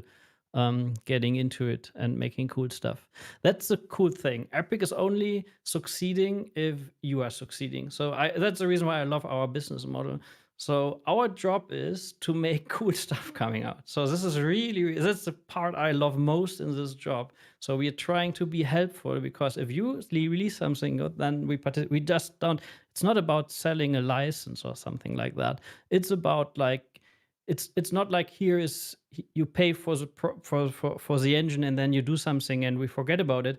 It's about like, hey, really, really cool stuff needs to come out, and then everybody is happy and the ecosystem is growing. Yes, and also it's kind of like making you meet the others. We have this community that is so generous and so open. We have this Discord channels and all these places where people actually meet up and share their experience and what they are doing. So it's actually amazing when you tell them like, well, have you checked out that guy's game, or what they are trying to use the engine for something we've never used it before. So it's kind of like amazing that we are also kind of like making these matches with people that are maybe from completely different industries, right? And have completely different experiences in their lives, so they can create something completely new. It's really fun to visit the internal evangelist chat on a regular basis because there's always something cool there. Either something popped up on Twitter, or like someone did something internal that we're going to put out. But it's sort of, yeah, we're at the nexus of interesting stuff within the community, trying to manage it both ways. Yeah, one thing is for sure we see a lot of cool stuff and a lot of interesting techniques and solutions to things. So we have a wealth of knowledge for some things that you may not have realized are in the engine, for example.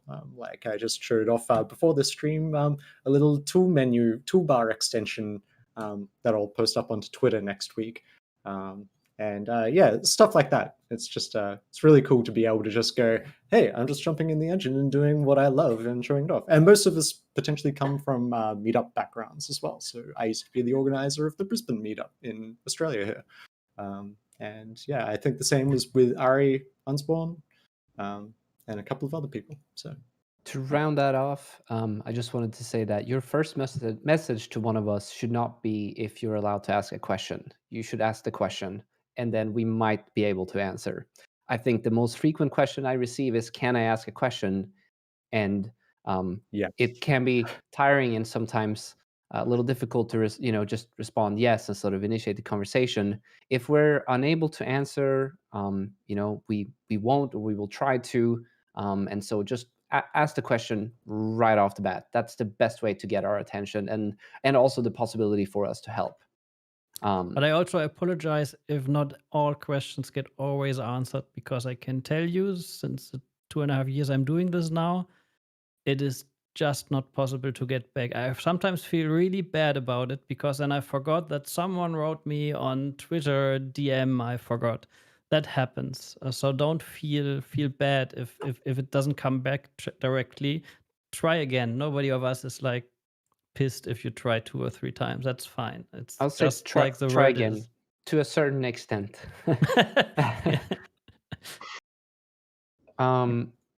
Next question, I want to dig into a little bit more specifics when it comes to marketing and publishing and uploading your games and such. Kenneth Verhoeven asked, how can you do marketing if you have literally zero budget? I'm making a game with my dad in my free time.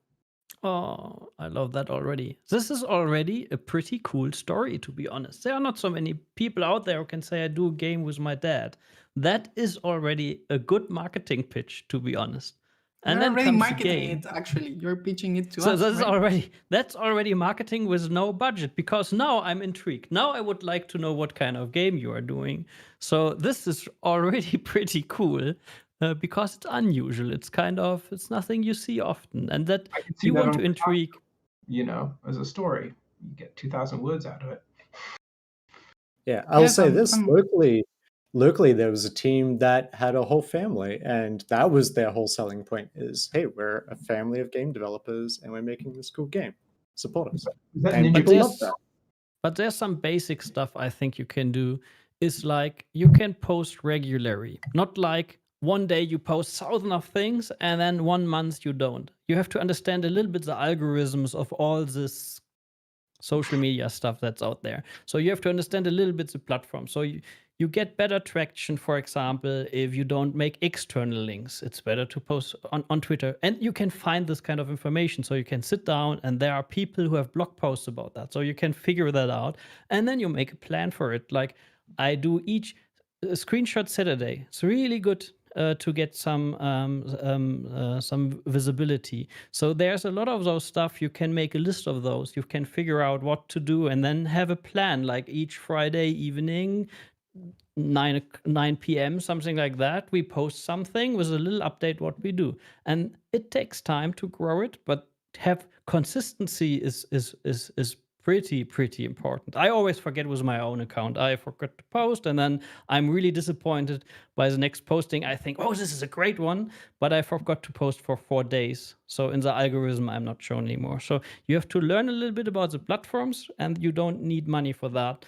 And then you have to a little bit of a plan, and then you think about what kind of content you want to do. because it's also pretty hard to have consistent content and not like throwing everything you have out there. You have to have some surprises at the end.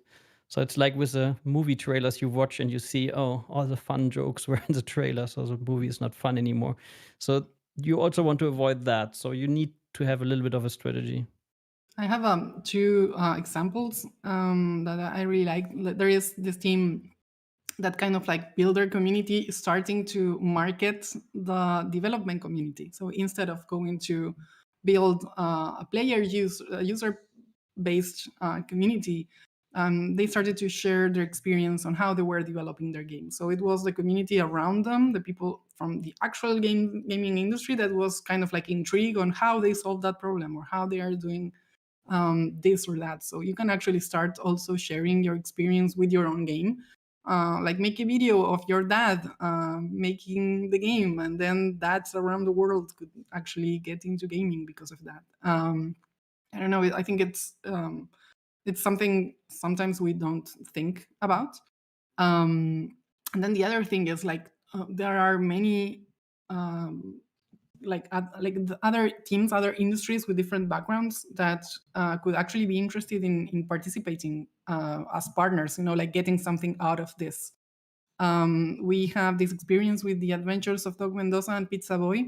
It was we were making a game based on a comic book published by Dark Horse Comics, and this animation studio, they were starting out and they wanted to have their own like portfolio project, something to show to potential clients. So they actually invested their own time, and they didn't charge anything to make a very short VFX film. So this specific comic book took place in Lisbon, in Portugal. And the short film was giant spiders invading Portugal and, like crawling through this bridge that it's famous in Lisbon. And the funny thing was that when we published that video, nobody saw it when we expected it to be seen. But since one of the people that participated in this film, in this short film, was the face of like the Portuguese CNN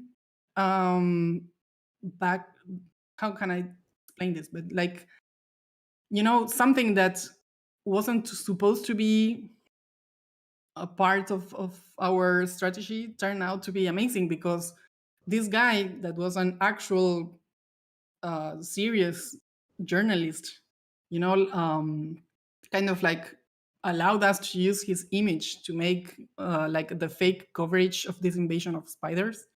So the Portuguese Association of the Free Press or something went to every single media in Portugal to complain about how, we were using his face for a stupid short film for a comic book and a video game promotion. And we got like 2 million views in an hour because of all of these people complaining about this specific. I don't know if I made any sense. Victor's face is it's kind of worrying me, but I was don't know. making a face at Sometimes 2 million.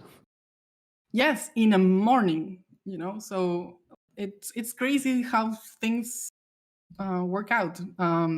Maybe they're talking good things about you or saying bad things. Important if they're talking about you, right? Preferably good things, I should say, is better than bad things, but there is such a thing as bad press. This leads into a little bit from a question from, let's see here. There have been so many now. I want to make sure I get the right name of who asked them. Shipwreck Studios asked, and let's do a short answer here. Might even answer this myself. As a new indie preparing a demo, what's the best way to grow an audience? Facebook, Twitter, Instagram, or Twitch? And my answer to this question is as many as you can. There are services that allow you to post to several sites at once. Some of them might cost you a little bit of money, but that amount of money to pay someone or just your own time of being in the role and actually managing all of that each separately on each platform, that can be a lot more expensive. But how about, one of you can fill in a little bit about sort of suggestions in terms of How can you grow your audience? Depends on the game too. Like not every game lends itself necessarily to a Twitch stream or to YouTubing. Like it's one of the problems we had doing VR is obviously VR is experiential. And even a trailer doesn't really get it across. So a lot of stuff we were less leaning into that. We did trailers and YouTube videos and some stuff with Epic. But a lot of what we did was boots on the ground marketing, where we were at places going, "Here, play this," and using that to drive word of mouth. And it was one of those ones where you have to kind of pick which battle you need to fight for your game. And then later we found a lot of people did end up streaming the game on Twitch, but that was post-launch and was really useful for kind of long tail. But pre-launch, we weren't quite there yet. Thanks, Sam. Bob's Not Your Uncle asked, at what point should you set up a store page, for example, on Steam? I take that one. Early, as early as you can, even if it's a dummy one, because you don't have to publish it, to learn what you need to do, because it's much more than you expect you have to do. And that's true for all the stores. So, and they need special format, etc., etc. And you will need several iterations to make your artwork looking nice on all the different views it has. So the recommendation is, in the moment you have this page, just make something. So it's the same with the game. Just make something, throw it in, get feedback internally, get feedback from others, and iterate on it as you do with the game. Alex, I think you had another good time. Yeah, there is a little bit of a caveat, and the only caveat is if you already have a store page up, you potentially ruin any chances of an exclusivity deal. So there is also that side of things. But if you're already talking about exclusivity, you probably are already talking about putting a store up somewhere else, or you should already be thinking about these things first up. Only to clarify, I'm talking about not that you publish it. I'm just talking about on the back end, bringing everything in, because you can review it and show that even to others. But on the other side, that's true. Yeah, the store page shows a little bit of professionalism, right? Of having that there. It's a lot better than, one or two paragraphs and like a locked web page or some of the other references that I've heard you talk about for tonight. It can look really nice and professional. This is what the game will look like when you actually publish it. Good tips right there. Stark AVS asked, how fleshed out should a prototype be for me to start approaching finance options and marketing for the game? As a former professional rapid prototyper, it really, again, I mean, it's a broad question, but you should be selling the dream of your game, and you should be selling the vision of your game. Like, you want to show up your core feature, the thing that makes you interesting and cool. It doesn't have to look exactly right. Like, we sold Adrift off a build in a totally different engine that looked completely different, but the core concept was the same. The core principles that were driving the game were there and carried across. So that's what you need to focus on for your prototype. In 3 minutes, sell me your experience, sell me your vision. And I can accept that you don't have great animation or you don't have any VFX yet or whatever, as long as you sell me your core burning vision that you want me to be interested in. Thank you. Let's move on. George Rivara asked, what percentage of budget should be for marketing? That's if you have a budget. I don't know if this is true, but there is a myth that says that Will Smith, or I don't know, Jim Carrey, wouldn't sign on a movie that didn't have the half of the budget only assigned to marketing.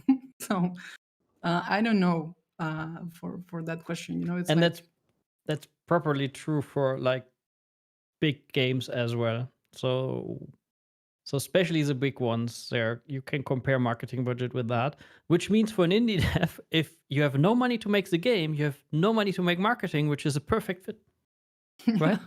Yeah, it's amazing. You can have like $500,000 worth of marketing, like, which is enough to make a small game, and still no one knows that you exist. Like it's how you deploy the marketing more than anything else. And one thing as well is what a lot of people don't realize is that some platform holders RE exclusivity with game stores before. I'm not talking just about exclusivity like you can only deploy the game store. I'm talking about marketing exclusivity as well. So some platform holders actually say, if you only market your game on our platform, we will give you a bunch of marketing money. So that's always an avenue for indie devs. That's something you might be able to broach to your platform holder if you're nice enough. But I mean, there are so many different routes. So I don't know. I have a friend, they made a game with 2 people with absolutely no money. They get a little bit of government funding. We are pretty happy in Germany that we have like the states and even the national-wide, you can get a little bit of a funding for your games. They made it with that. And then they made a quirky game with a zombie in Unreal Engine with only 2 people. They released it, PewDiePie played it, and that's the story. Now they are 6 people studio, and they're doing pretty well. They released the same, and they are actually, it's Sluggerflies. They are even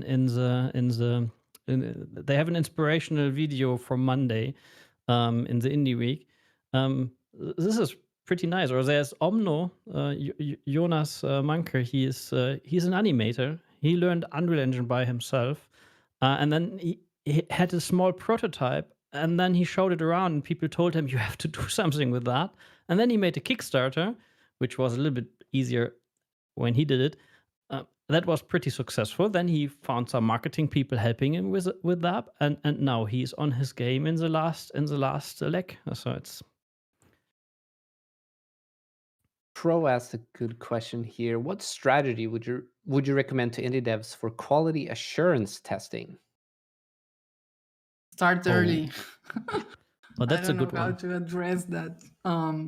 But like, it's kind of like sometimes I feel like people rather make a huge game because it has a lot of content and they think that that is going to what is going to make it successful, that you have 1,000 characters or I don't know, millions of missions and worlds to discover. And the truth is that it doesn't matter if you've created all that content if the game is not polished enough for people to get there, you know. So maybe if you can scope down, try to do something that it's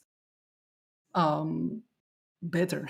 I don't know how to say it. So if you can do, you know, like spare some time yourself to do QA or to work with somebody else if you don't have the money or the budget to hire a professional one. But try to do that so you won't find ugly surprises when you release the game. There's also automation. So a big thing is like there's a big misconception with automation that I'm gonna have to set it up and keep it maintained, but you're trading the time off to implement automation and testing, or automated testing, I should say, in your game to save time not having to look for bugs later on, right? So you catch them early, you catch them often, you basically spread out the work over time, right? So automation testing, like especially in UE at the moment, there's some good tools in there like Gauntlet and the automation framework. Definitely check them out because just spending a day or two just getting them set up, and then each time you implement a new feature and build a map that just tests that feature, or even if you're making a multiplayer game, you can record your multiplayer games, replay them, and test the replay, right? So if you know that a certain way you play a game is going to crash with that replay, you could just play the replay, and if it doesn't crash, sweet, that's your smoke test done, right? Ship it. Super powerful, yeah. I would also lean into things like early access. I mean, obviously not as the first step for QA, but especially if you're doing a game like good example is Hades.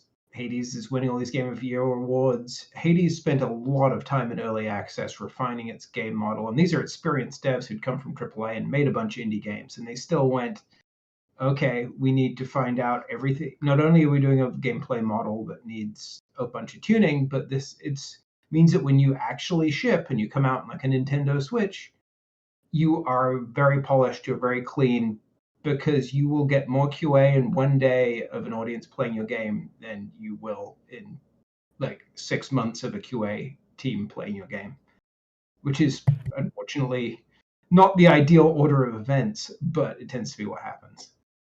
And setting up a crash reporting service helps as well in that regard, because Fortnite is a good example of that. Is millions of people play that game, and the engine is pretty damn stable at runtime for that reason. It's because you've got millions of people basically putting it through its paces on thousands of different devices, right? And you can't do that in an indie studio. You can only do that when you get the masses jumping onto it. So, yeah. It's easier to find a large player base than it is to find the money to fund a large QA portion for your game. Next question comes from Duderseb, and this one is, he says, question primarily for Martina. When do you think is a good time in a project to incorporate? Sorry, to incorporate what?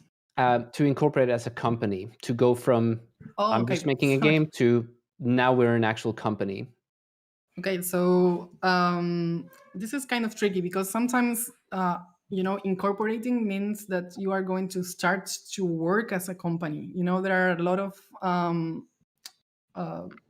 it's not business related, but it's kind of like taxing and all these matters that you have to do to start working as a company. So sometimes you need to evaluate what is it that you are doing. Is it you are planning to hire a lot of people? Do you need to incorporate because you want to bring people to work in an office, for example? So you will have to hire insurance and stuff like that.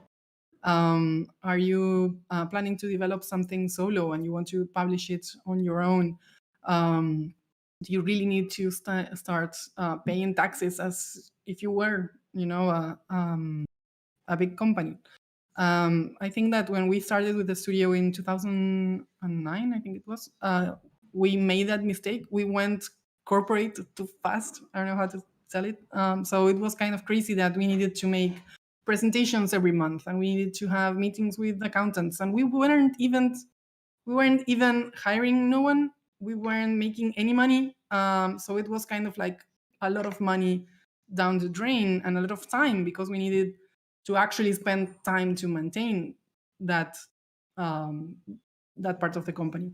So something that I would also advise is that if you really think that you need to start working in this way as a company, as a corporation, try to find someone in your team or a partner that loves to handle that, because it has nothing to do with games, but at the same time, without it, it's not going to exist, the games part without it. So it's kind of like you need someone that it's constantly managing those things.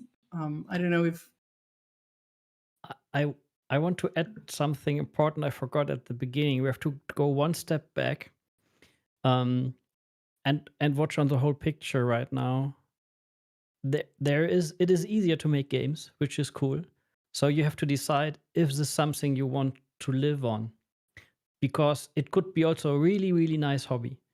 And saying like, oh, making games is always equal to I have to do at least indie and sell it. It's not true. I know people who have a full-time job, completely something different. They do a lot of game jams. They participate. They're releasing stuff on itch.io, and they're pretty happy with that. And they don't. And maybe I know one who's now thinking, because he has one prototype that's nice, thinking of, okay, can I somehow free my time so I can spend more time on that and not starving? So he's trying to make a mix and talking with his current employee and saying, can I maybe reduce the hours? So I could live with a little bit less money and then spend time on that. So I think it is important to understand what I love right now is it's an art form. You can express yourself via games now, which you couldn't 10 years ago, which is awesome. But at the same time, you have to find out for yourself, is this something you want to have all this pressure and all this money stuff involved in something you maybe just enjoy as a expressive art? Very Making similar. games I think we all can agree that yes, making games is hard. It's just a little bit. It's fairly similar to the music industry as well, right? Where how many people play music in the world? Good portion of them, right? Now it so happens that picking up a guitar is a little bit more accessible than trying to build a game, but it's slowly getting to the point where you can even build interactive experience on your cell phone, right? And a cell phone is a little bit easier to get than like a high-end dev machine, capable of ray tracing and all of the other fancy features. So it is getting a little bit more democratizing. And what that means is that everyone won't be able to survive or have a comfortable life with the income that they can make from their products. But that doesn't mean that it's not something that you shouldn't pursue. There's always compromises in life, and sometimes you might just want to tinker with the stuff that you're excited about. And like Andreas said, potentially you might find that little golden nugget, that you didn't even think about. But that's not shouldn't stop anyone from trying to pursue their dreams and go all in if that's what you want to do. No, it's exactly what I'm saying. Go all in, but just figure out in which extent you want to do it. Not that you end up with a lot of pressure and that part you actually didn't like. Yeah. So It's important to still have fun, especially in our industry. Otherwise, it can get rather difficult. We're about at the end of time of the stream, but I would like to ask you all one question. This was actually the first question that came in, but I wanted to leave it for the end. Kellers in Colorado asked, if you could change something about your journey, what would you do differently?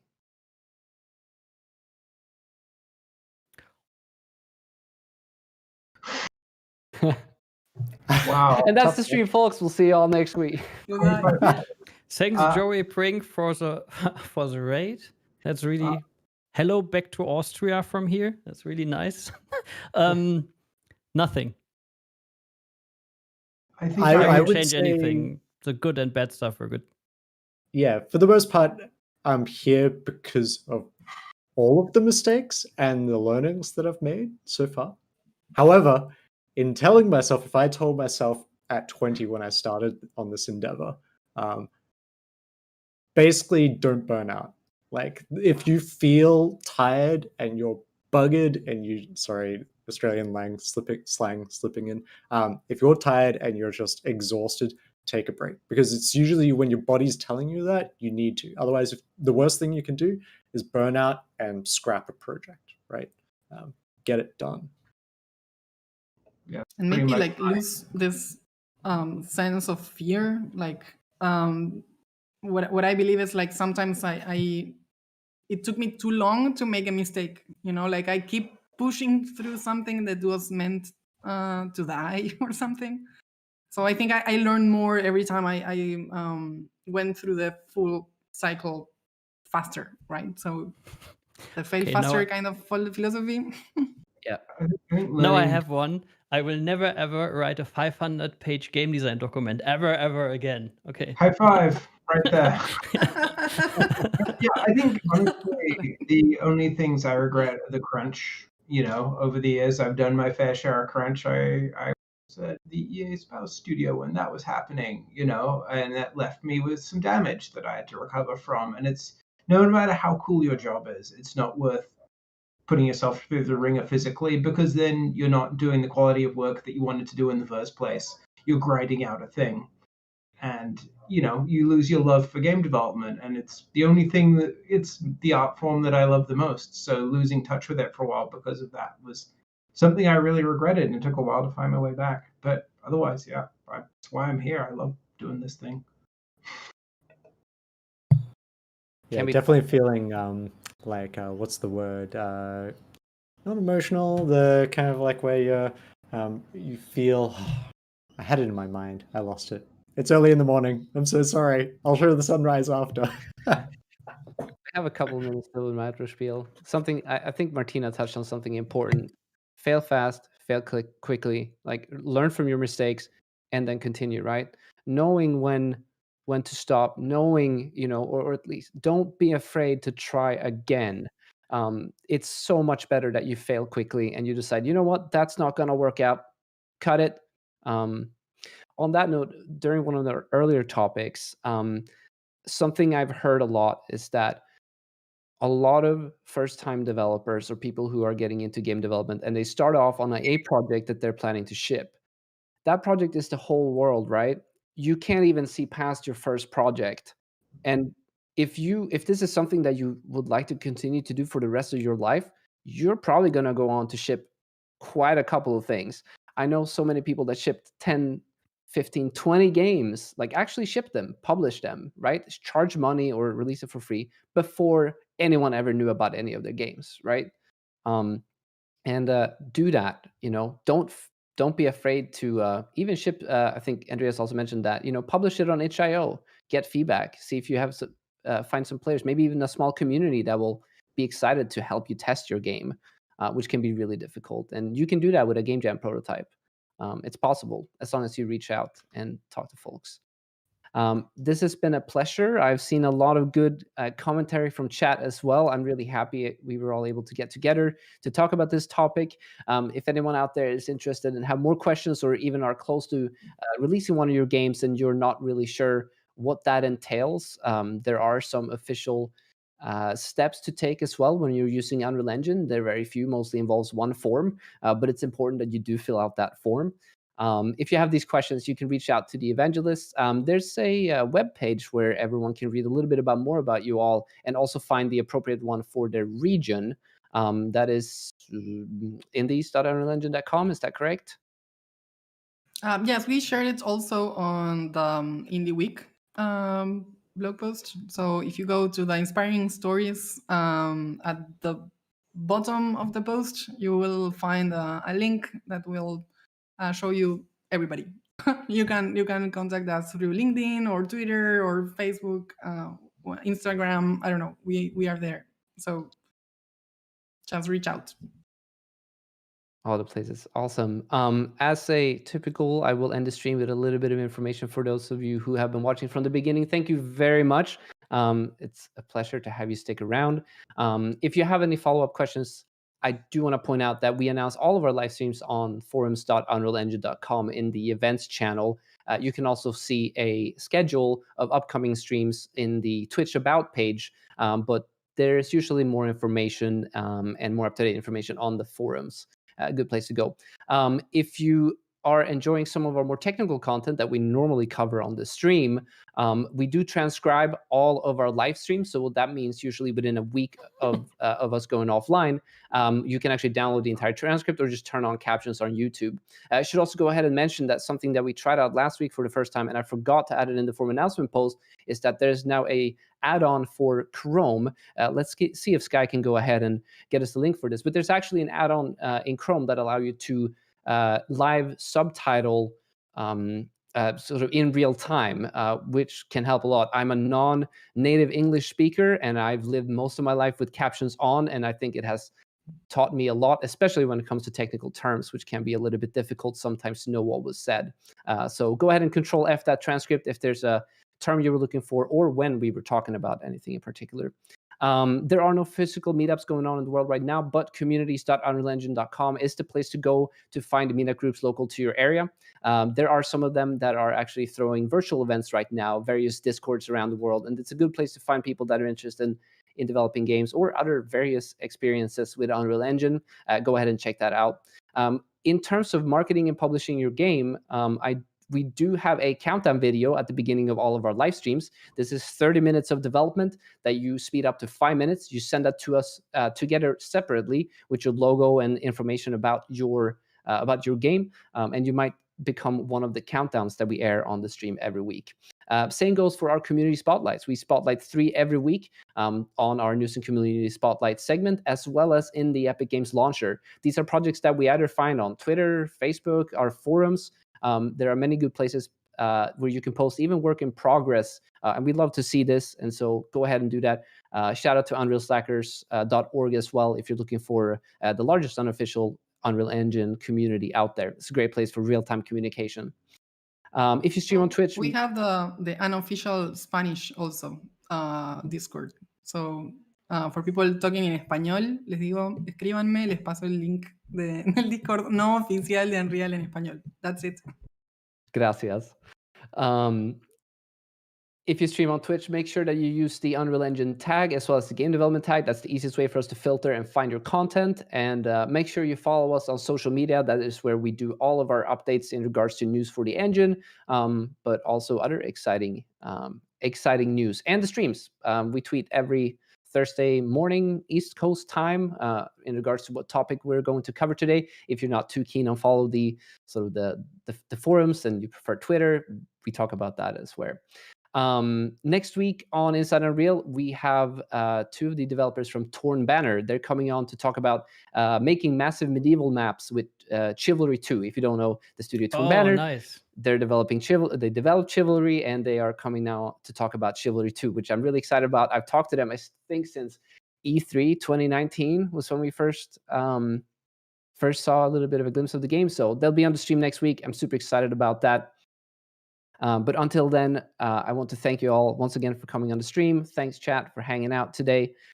If you missed a part of the stream, you can always watch them on demand on both YouTube and Twitch perpetually afterwards. I know we've gone ahead and posted those links. You can also find it in the forum announcement post. And with that, I've talked a little bit. I want you all to get a moment to say anything you would like to leave chat with today before we go offline. You give us a word again, which you know that it takes hours again when everybody... It's okay. I tried. We're past that now and there. You gave up, right? It was I'm looking fun, forward guys. for the Thank next you so stream. much So, for hosting yeah, this, thanks. Victor, and everybody that is watching. Thank you for coming. Thank you All very right. much. And good morning from Australia as well. Good morning from Australia. Thanks, And Alex, for sticking around. good night from Germany. So Yes, and good afternoon from East Coast. And Buenos US. Aires, you're fine, yeah. Thank you all so much. We'll see you again next week. Take care, everyone. Stay safe. Bye. Bye.